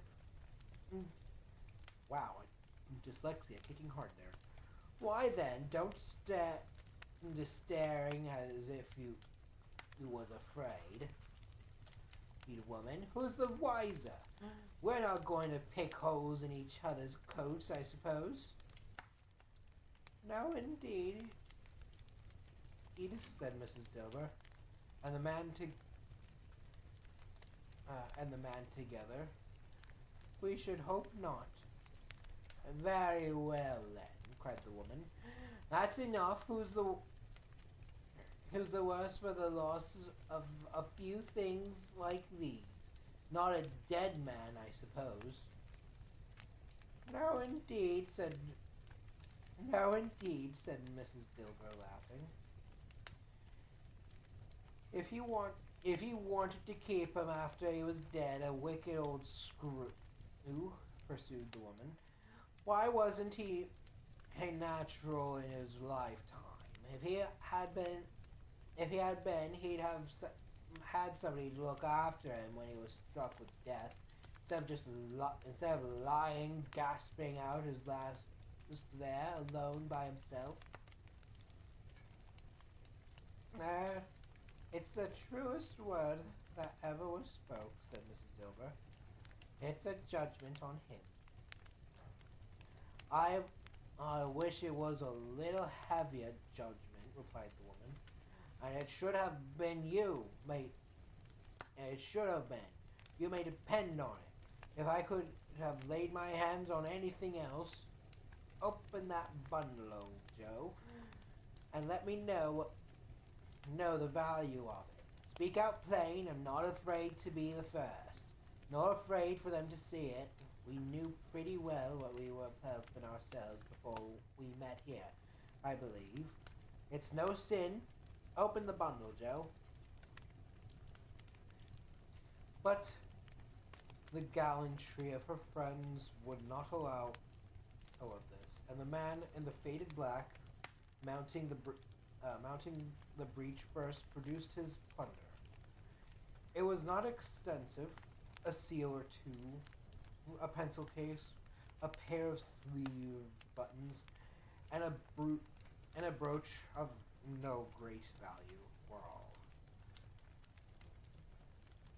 They were severally examined and appraised by old Joe, who chalked the sums he was disposed to give for each upon the wall, and added them up into a total when he found that there was nothing more to come.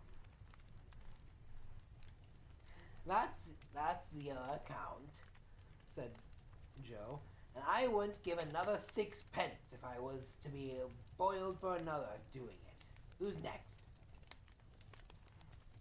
Mrs. Dilber was next. Sheets and towels, a little wearing apparel, 2 old-fashioned silver teaspoons, a pair of sugar tongs, and a few boots. Her account was stated on the wall in a similar manner. I always give too much to ladies. It's a weakness of mine, and that's the way I ruin my life, said old Joe. That's your account. If you ask me for another penny and made it an open question, I'd repent of being so liberal and knock off a half-crown. Sorry. Couldn't help that one.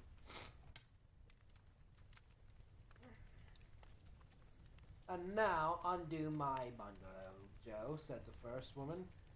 Joe went down on his knees for the greater convenience of opening it, and having unfastened the great many knots, dragged out a large, heavy roll of some dark stuff.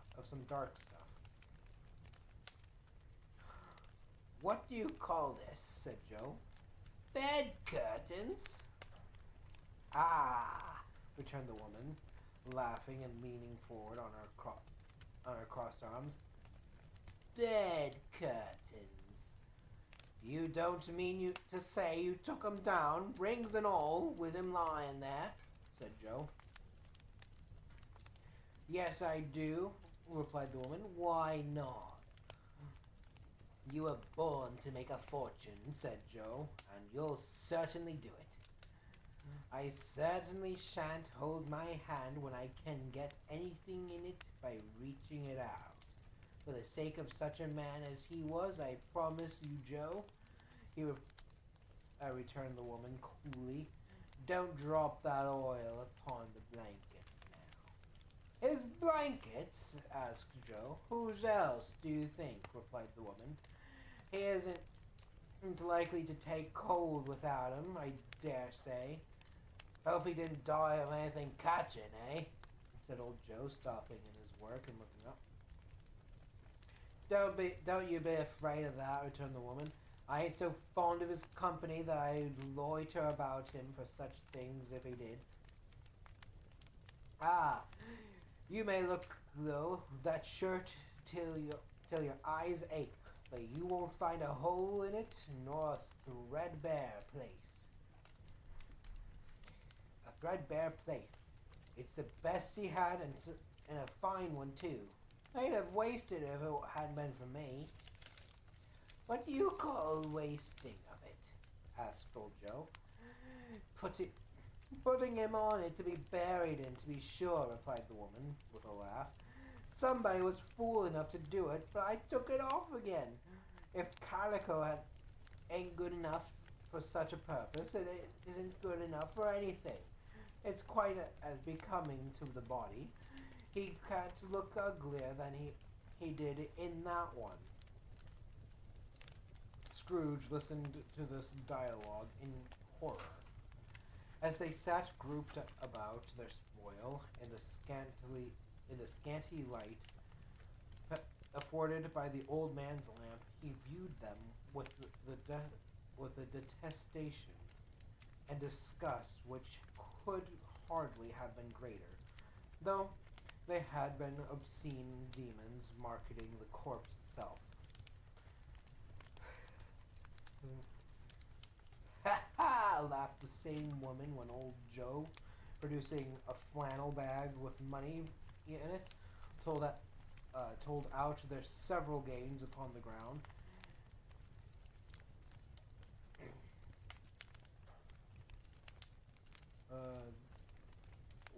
Who's talking? Give me a second. This is the end of it. You see, he frightened everyone away from him when he was alive to profit when he was dead. Spirit, said Scrooge, shuddering from head to foot. I see. The case of this unhappy man might be my own. My life tends that way now. Merciful heaven, what is this? He recoiled in terror, for the scene had changed, and now he almost touched a bed. A bare, uncurtained bed, on which beneath a ragged sheet there lay a something covered up, which, though it was dumb, announced itself in awful language. The room was very dark, too dark to be observed with any accuracy, though Scrooge glanced round it in obedience to a secret impulse, anxious to know what kind of room it was. A pale light rising in the outer air fell straight upon the bed, and on it plundered and bereft, unwashed, unswept, unwept, uncared for, was the body of this man. Scrooge glanced towards the phantom, and its steady hand was pointed to the head. The cover was so carelessly adjusted that the slightest rising of it, the motion of a finger upon Scrooge's part, would have disclosed the face. He thought of it, felt how easy it would be to do, and longed to do it, but had no more power to withdraw the veil than to dismiss the spectre at his side. Oh, cold, cold, rigid, dreadful death, set upon thine altar here, and dress it with such terror as thou hast at thy command. For this is thy dominion. But of the beloved, revered, and honored head thou canst not turn one hair to thy dread purpose, or make one feature of obvious. It is not that the hand is heavy and will fall down when released. It is not that the heart and pulse are still, but that the hand was open, generous and true, the heart brave, warm and tender, the pulse a man's, and the pulse a man's. Strike, shadow, strike, and see his good deeds springing from the wound, so to sow the world with with life immortal. No voice pronounced these words in Scrooge's ears, and yet he heard them when he looked upon the bed. He thought if this man could be raised up now, what would be his foremost thoughts? Avarice? Hard dealing? Griping cares? They have brought him to a rich end, truly. He lay in the dark, empty house, with not a man, a woman, or a child to say that he was kind to me in this or that, and for the memory of one kind word, I will be kind to him. A cat was tearing at the door, and there was a sound of gnawing rats beneath the hearthstone.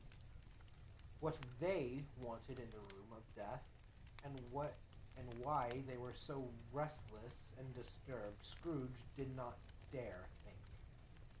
"Spirit," he said, "this is a fearful place. In leaving it, I shall not leave its lesson. Trust me. Let us go." Still, the ghost pointed with an unmovable finger to the head. "I understand you," Scrooge returned, "and I would do it if I could. But I have not the power, Spirit. I have not the power." Again, it seemed to look upon him.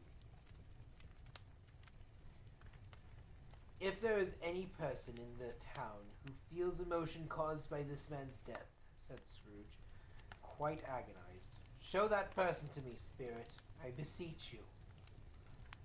The phantom spread its dark robe before him for a moment, like a wing, and, withdrawing it, revealed a room by daylight, where a mother and her children were. She was expecting someone, and with anxious eagerness, for she walked up and down the room, started at every step, looked out from the window, glanced at the clock, tried but in vain to work with her needle, and could hardly bear the voices of her children in their place.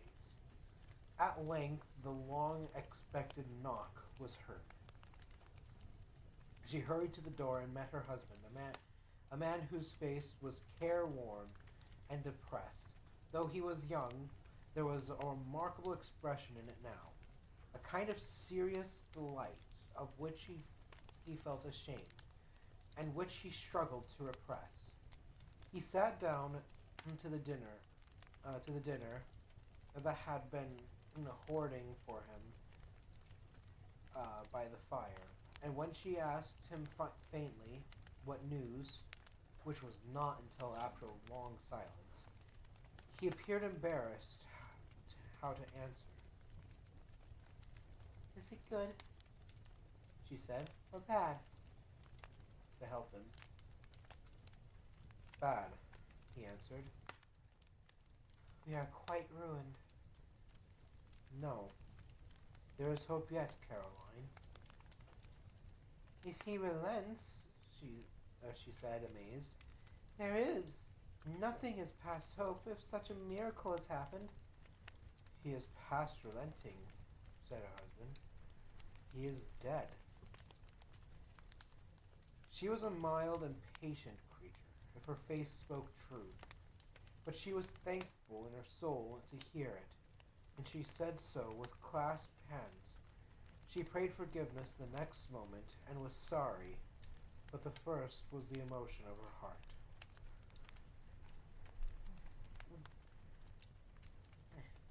"What of the half-drunken woman whom I told—" Hold on. Who's saying this? "What the half-drunken woman whom I told you of last night said to me when I tried to see him and obtain a week's delay, and what I thought was a mere excuse to avoid me, turns out to have been quite true. He was not only very ill, but dying then. To whom will our debt be transferred? I don't know, but before that time, we shall be ready with the money, and even though we were not, it would be bad fortune. It would be bad fortune indeed to find so merciless a creditor in his successor. We may sleep tonight with light hearts, Caroline. Yes, soften it as they would. Their hearts were lighter. The children's faces, hushed and clustered round to hear what they so little understood, were brighter, and it was a happier house for this man's death. The only emotion that the ghost could show him caused by the event was one of pleasure. Let me see some tenderness connected with a death, said Scrooge, or that dark chamber spirit which we left just now will be forever present to me. The ghost conducted himself through several streets, familiar to his feet. And as they went along, Scrooge looked here and there to find himself, but nowhere was he to be seen. They entered poor Bob Cratchit's house, the dwelling he had visited before, and found the mother and the children seated round the fire. Quiet. Very quiet. The noisy little Cratchits were as still as statues in one corner, and sat looking up at Peter, who had a book before him. The mother and her daughters were engaged in sewing, but surely they were very quiet.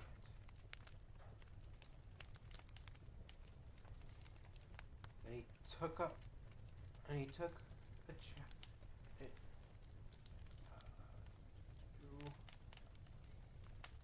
a child and set him in the midst of it.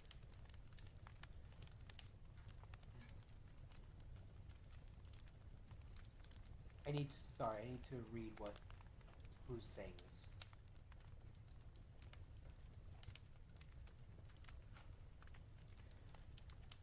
And he took a child and set him in the midst of them. Where had Scrooge heard those words? He had not dreamed them. The boy must have read them out. As he and the spirit crossed the threshold, why did he not go on? Okay, so is Peter's. Peter has a low voice apparently. The mother laid her work upon the table and put her hand up to her face. The color hurts my eyes, she said. The color. Ah. Poor Tiny Tim. They're better now again, said Cratchit's wife. It makes them weak by candlelight, and I wouldn't show weak eyes to your father when he comes home. For the world must be near his time. Past it, rather, Peter answered, shutting up his book. But I think he walked a little slower than he used these few last evenings, Mother. They were very quiet again. At last, she said, and in a steady, cheerful voice that only faltered once. I have known him to walk with Tiny Tim upon his shoulder very fast indeed. And so have I, cried Peter, often. And so have I, exclaimed another. So had all. But he was very light to carry, she resumed, intent upon her work, and his father left him so that it was no trouble. and there is your father at the door. She hurried out to meet him, and little Bob, in his comforter, he had need for it, poor fellow, came in. His tea was ready for him on the hob, and they all tried who should help him to it most. Then the two young Cratchits got up on his knees and laid, each child, a little cheek against his face, as if they said, "Don't mind it, father. Don't be grieved." Bob was very cheerful with them, and spoke pleasantly to all the family. He looked at the work upon the table, and praised the industry and speed of Mrs. Cratchit and the girls. They would be done long before Sunday, he said.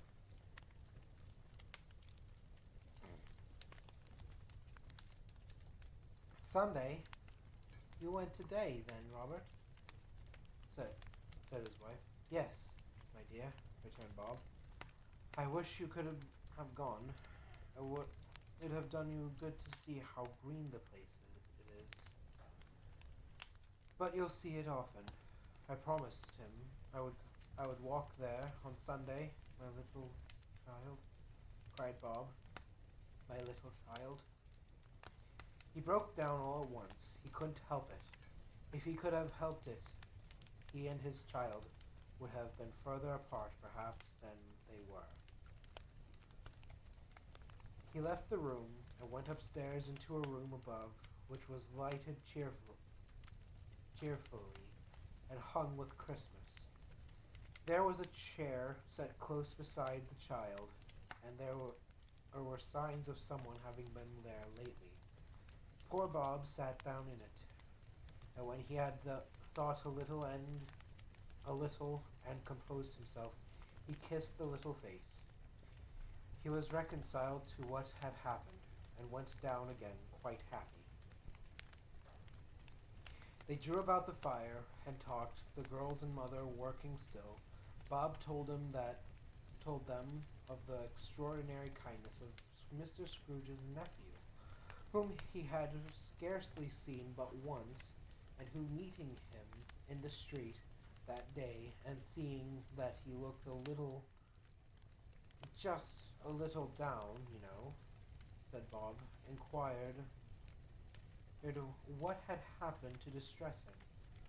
"On which," said Bob, "for he is the pleasantest spoken gentleman you ever heard, I told him, 'I am heartily sorry for it, Mr. Cratchit,' he said, 'and heartily sorry for your good wife.' By the by, how he ever knew that, I don't know." "Knew what, my dear?" "Why, that you are a good wife," replied Bob. Everybody knows that," said Peter. Very well observed, my boy," cried Bob. I hope they do, heartily sorry," he said. "Heartily sorry," he said. I'm reading this weirdly, sorry. "For your good wife, if I can be of service to you in any way," he said, giving me his card. "That's where I live. Pray come to me." Now it wasn't, cried. "Now it wasn't," cried Bob, "for the sake of anything he might be able to do for us, so much as for his kind way that this was quite delightful. It really seemed as if he had known our Tiny Tim and felt with us. Yes, I'm sure he's a good soul," said Mrs. Cratchit. "You'd be sure of it, my dear," returned Bob. "If you saw and spoke to him, I shouldn't be at all surprised, mark what I say, if he got Peter a better situation. Only hear that, Peter," said Mrs. Cratchit. "And then," cried one of the girls, "Peter will be keeping company with someone and setting up for himself." "Go along with you," retorted Peter, grinning. It's just as likely as not, said Bob. One of these days, though there's plenty of time for that, my dear. But however and whenever we part from one another, I am sure we shall none of us forget poor Tiny Tim. Shall we? Or his first parting that there was among us. Never, father, cried they all. And I know, said Bob, I know, my dears, that when we recollect how patient and how mild he was, although he was a little child, we shall not quarrel easily among ourselves, and forget poor Tiny Tim in doing it. No, never, father, they all cried again. I am very happy, said little Bob, and I am very happy. I said, I am very happy. Oh, I am very happy, said little Bob. I am very happy. Mrs. Cratchit kissed him. His daughters kissed him, the two young Cratchits kissed him, and Peter and himself shook hands. Spirit of Tiny Tim, thy childish essence was from God. Spectre, said Scrooge, something informs me that our parting moment is at hand. I know it, but I know not how. Tell me what man that was whom we saw lying dead. The ghost of Christmas yet to come conveyed him, as before, though at a different time. He thought, indeed, there seemed no order in these later visions, save that they were, in the future, into the resorts of businessmen, but showed him not himself indeed. The spirit did not stay for anything, but went straight on, as to the end just now desired, until besought by Scrooge to tarry for a moment. This court, said Scrooge, through which we hurry now, is where my place of occupation is, and has been for a length of time. I see the house. Let me behold what I shall be in days to come. The spirit stopped. The hand was pointed elsewhere. The house yonder, Scrooge exclaimed. Why do you point away? The inexorable finger underwent no change. Scrooge hastened to the window of his office and looked in. It was an office still, but not his. The furniture was not the same, and the figure in the chair was not himself. The phantom pointed as before. He joined it once again, and wondering why and whither he had gone, accompanied it until they reached an iron gate. He paused to look round before entering a churchyard. Here, then, the wretched man, whose name he had now learned to lay underneath the ground. It was a worthy place, walled in by houses, overrun by grass and weeds, the growth of vegetation's death,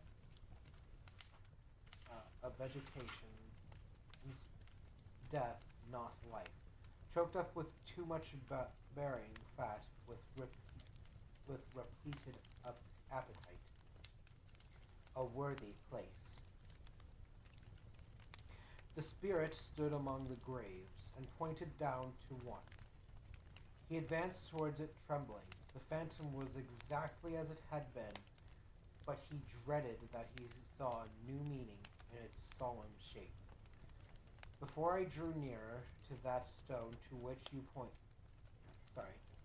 Before I draw nearer to that stone to which you point, said Scrooge, answer me one question. Are these the shadows of the things that will be? Or are they the shadows of things that may be only?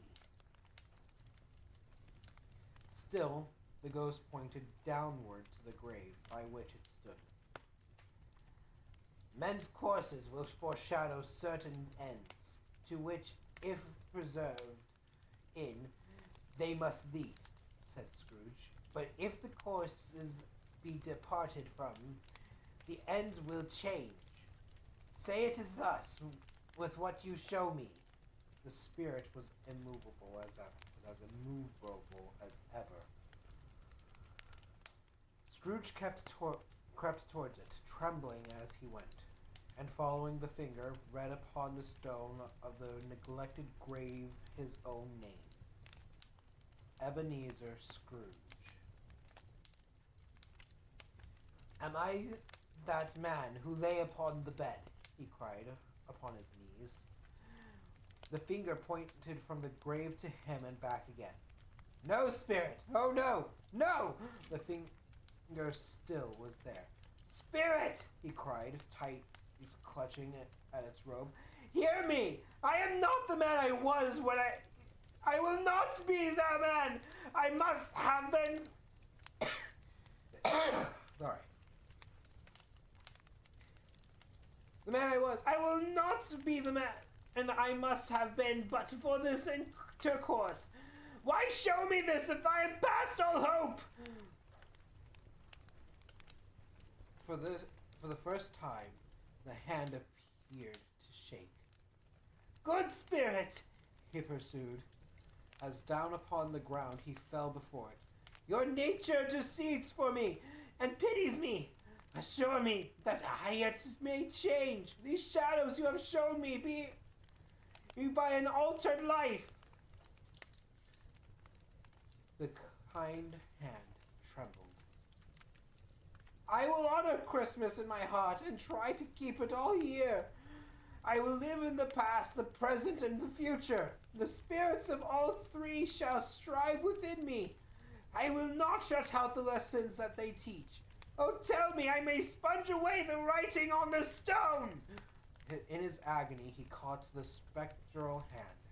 It sought to free itself, but he was strong in his entreaty, and detained it. The spirit, stronger yet, repulsed him.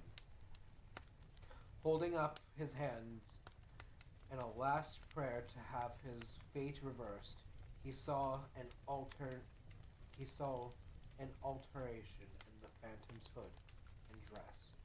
It shrunk, collapsed, and dwindled down into a bedpost.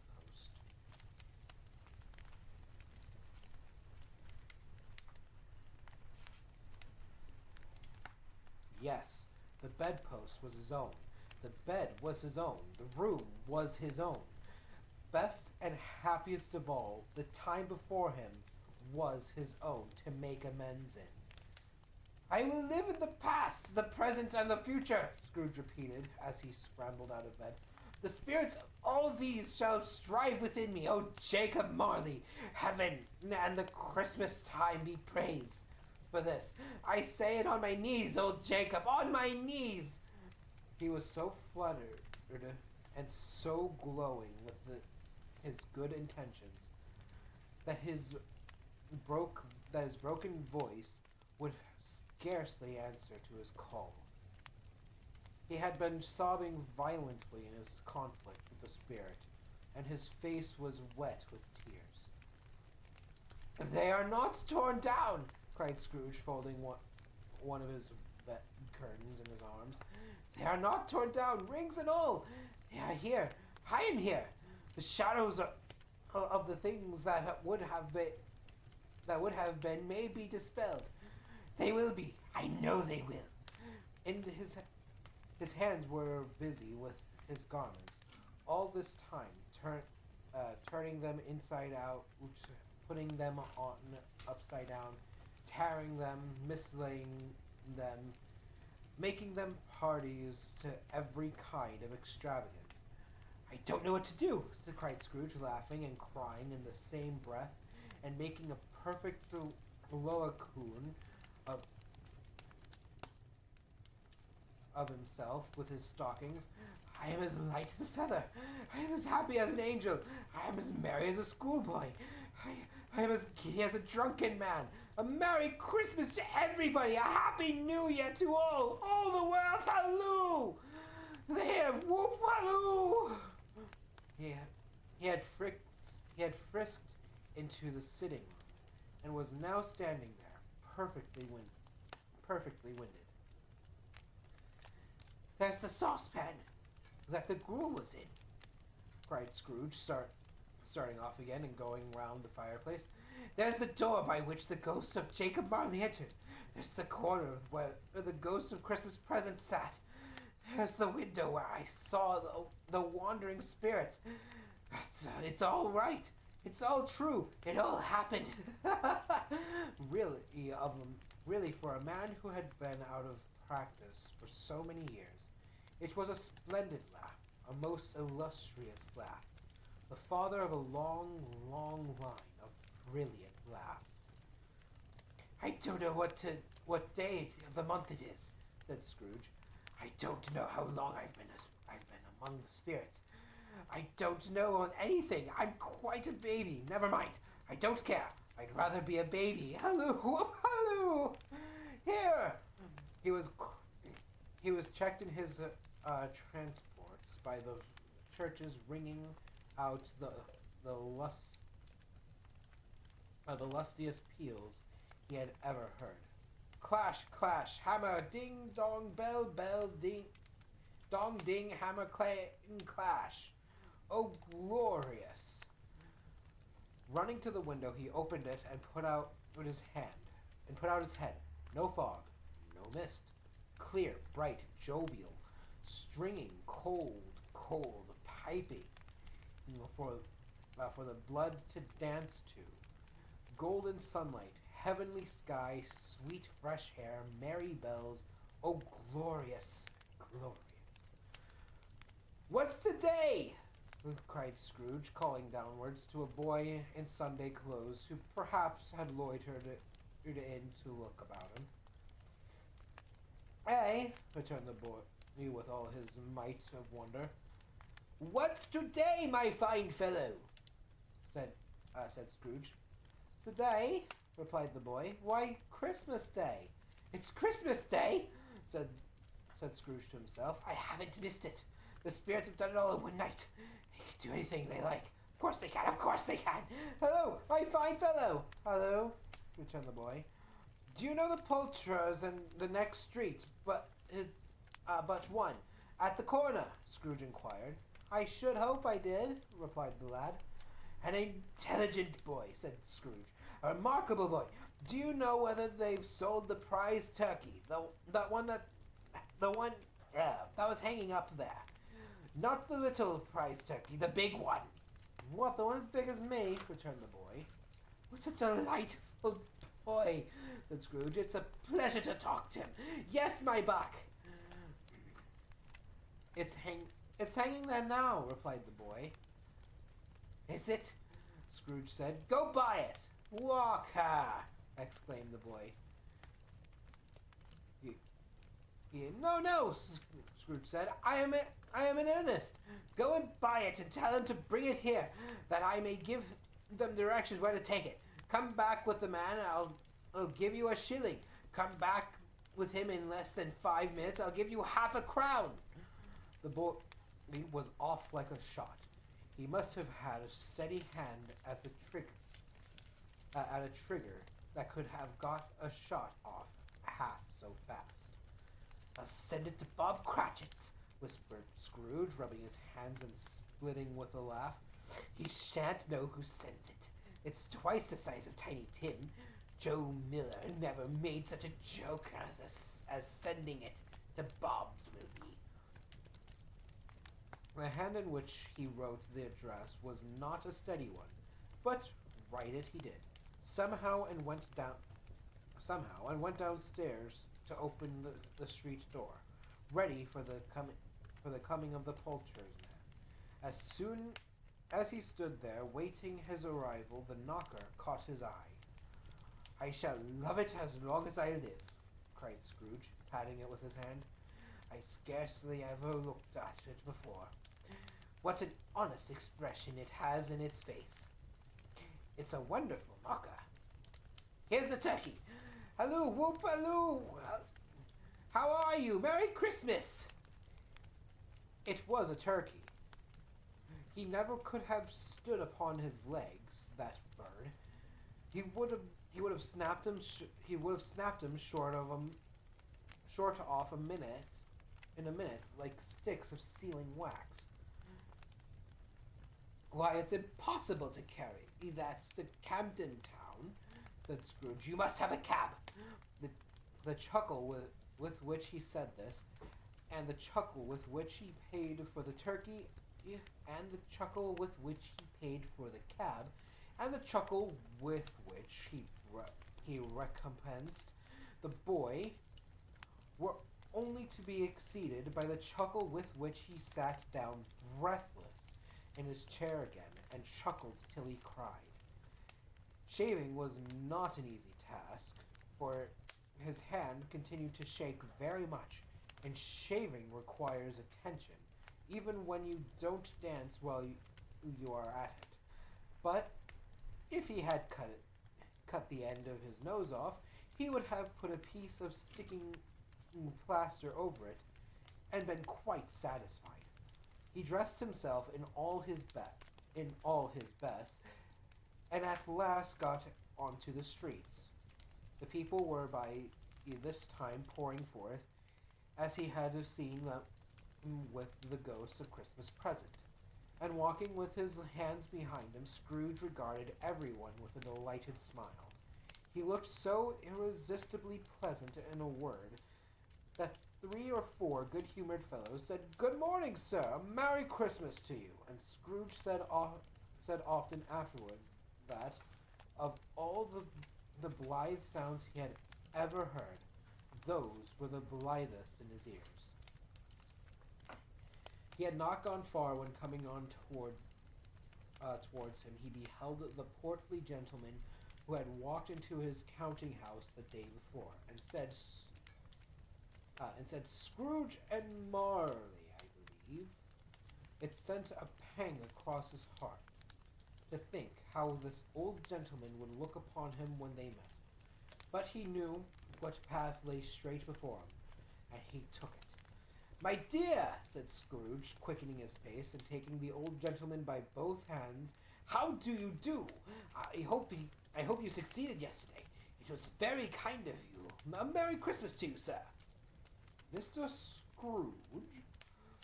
"Yes," said Scrooge. "That is my name, and I fear it may not be pleasant to you. Allow me to ask your pardon, and will you have the goodness—"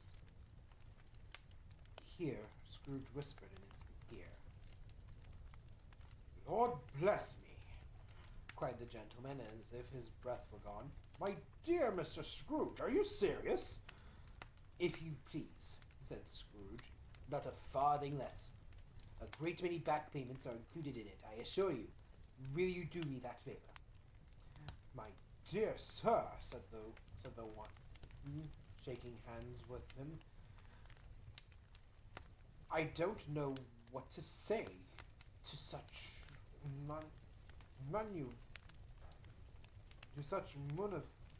"Don't say anything, please," retorted Scrooge. "Come and see me, will you? Come and see me." "I will," cried the old gentleman, and it was clear he meant to do it. "Thank ye," said Scrooge. "I am much obliged to you. I thank you 50 times. Bless you." He went to church and walked about the streets and watched the people hurrying to and fro, and patted the children on the head, and questioned beggars, and looked down into the kitchens of houses, and up to the windows, and found that everything could yield him pleasure. He had never dreamed that anything could give him so much happiness. In the afternoon, he turned his steps towards his nephew's house. He passed the door 12 times before he had the courage to go up and knock. But he made a dash and did it.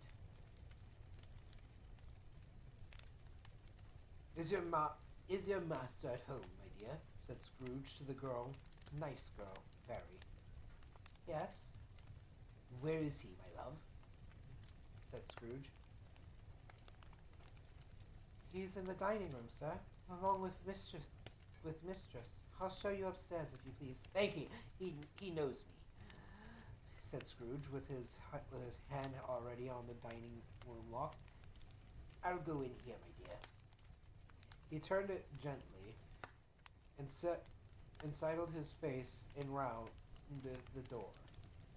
They were looking at the table, which was spread out in great array. For these young housekeepers are always nervous on such points and like to see that everything is right. Fred, said Scrooge, dear heart alive, how his niece by marriage started. Scrooge had forgotten for a moment about her, sitting in the corner with her footstool, or he wouldn't have done it on any account.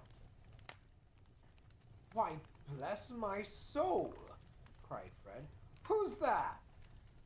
It's I, your Uncle Scrooge. I have come to dinner. Will you let me in, Fred? Let him in. It is a mercy he didn't shake his arm off. He was at home in 5 minutes. Nothing could be heartier. His niece looked just the same. So did Topper when he came. So did the plump sister when she came. So did everyone when they came. Wonderful party. Wonderful games. Wonderful anonymity. Wonderful happiness. But he was early at the office next morning. Oh, he was early there. If he could only be the first and catch Bob Cratchit coming late. That was the thing he had set his heart upon. And he did it, yes, he did. The clock struck 9. No Bob. 1/4 past. No Bob. He was full 18 minutes and a half behind his time. Scrooge sat with his door wide open, that he might see him come into the tank. His hat was off before he opened the door, his comforter too. He was on his stool in a jiffy, driving away with his pen as if he were trying to overtake 9 o'clock. Halloo, growled Scrooge in his accustomed voice, as near as he could feign it. What do you mean, by coming here at this time of day? I am very sorry, sir, said Bob. I am behind in my time. You are, repeated Scrooge. Yes, I think you are. Step this way, if you please. It's only once a year, sir, pleaded Bob, appearing from the tank. Shall not be repeated. I was making rather merry yesterday, sir. Now, I tell you what, my friend, said Scrooge. I'm not going to stand for this sort of thing any longer. Therefore, he continued, leaping from his stool and giving Bob such a dig that in the waistcoat that he staggered back into the tank again. And therefore, I am about to raise your salary. Bob trembled and got a little nearer to the ruler. He had a momentary idea of knocking Scrooge down with it, holding him and calling to the people in the court for help in a straight waistcoat. A Merry Christmas, Bob, said Scrooge with an earnestness that could not be mistaken if he had clapped him on the back. A Merry Christmas, Bob, my good fellow, than I have given you for many a year. I'll raise your salary and endeavor to assist your struggling family, and we will discuss your affairs this very afternoon over a Christmas bowl of smoking bishop, Bob. Make up the fires and buy another coal scuttle before you dot another I, Bob Cratchit. Scrooge was better than his word. He did it all and infinitely more. And Tiny Tim, who did not die, he was a second father. He became as good a friend, as good a master,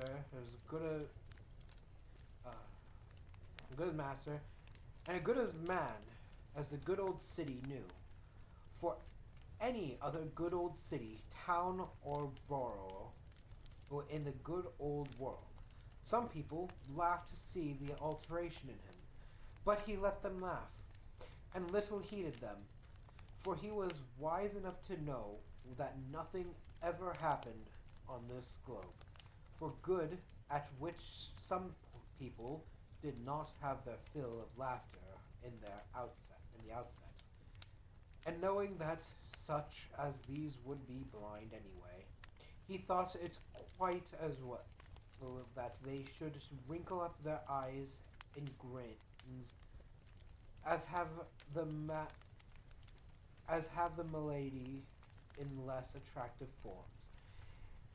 His own heart laughed, and that was quite enough for him. He had no further intercourse with spirits, but lived upon the total abstinence principle ever afterwards. And it was always said of him that he knew how to keep Christmas well, and if any man alive possessed the knowledge. Many would that be truly said of us, and all of us. And so, as Tiny Tim observed, God bless us, everyone.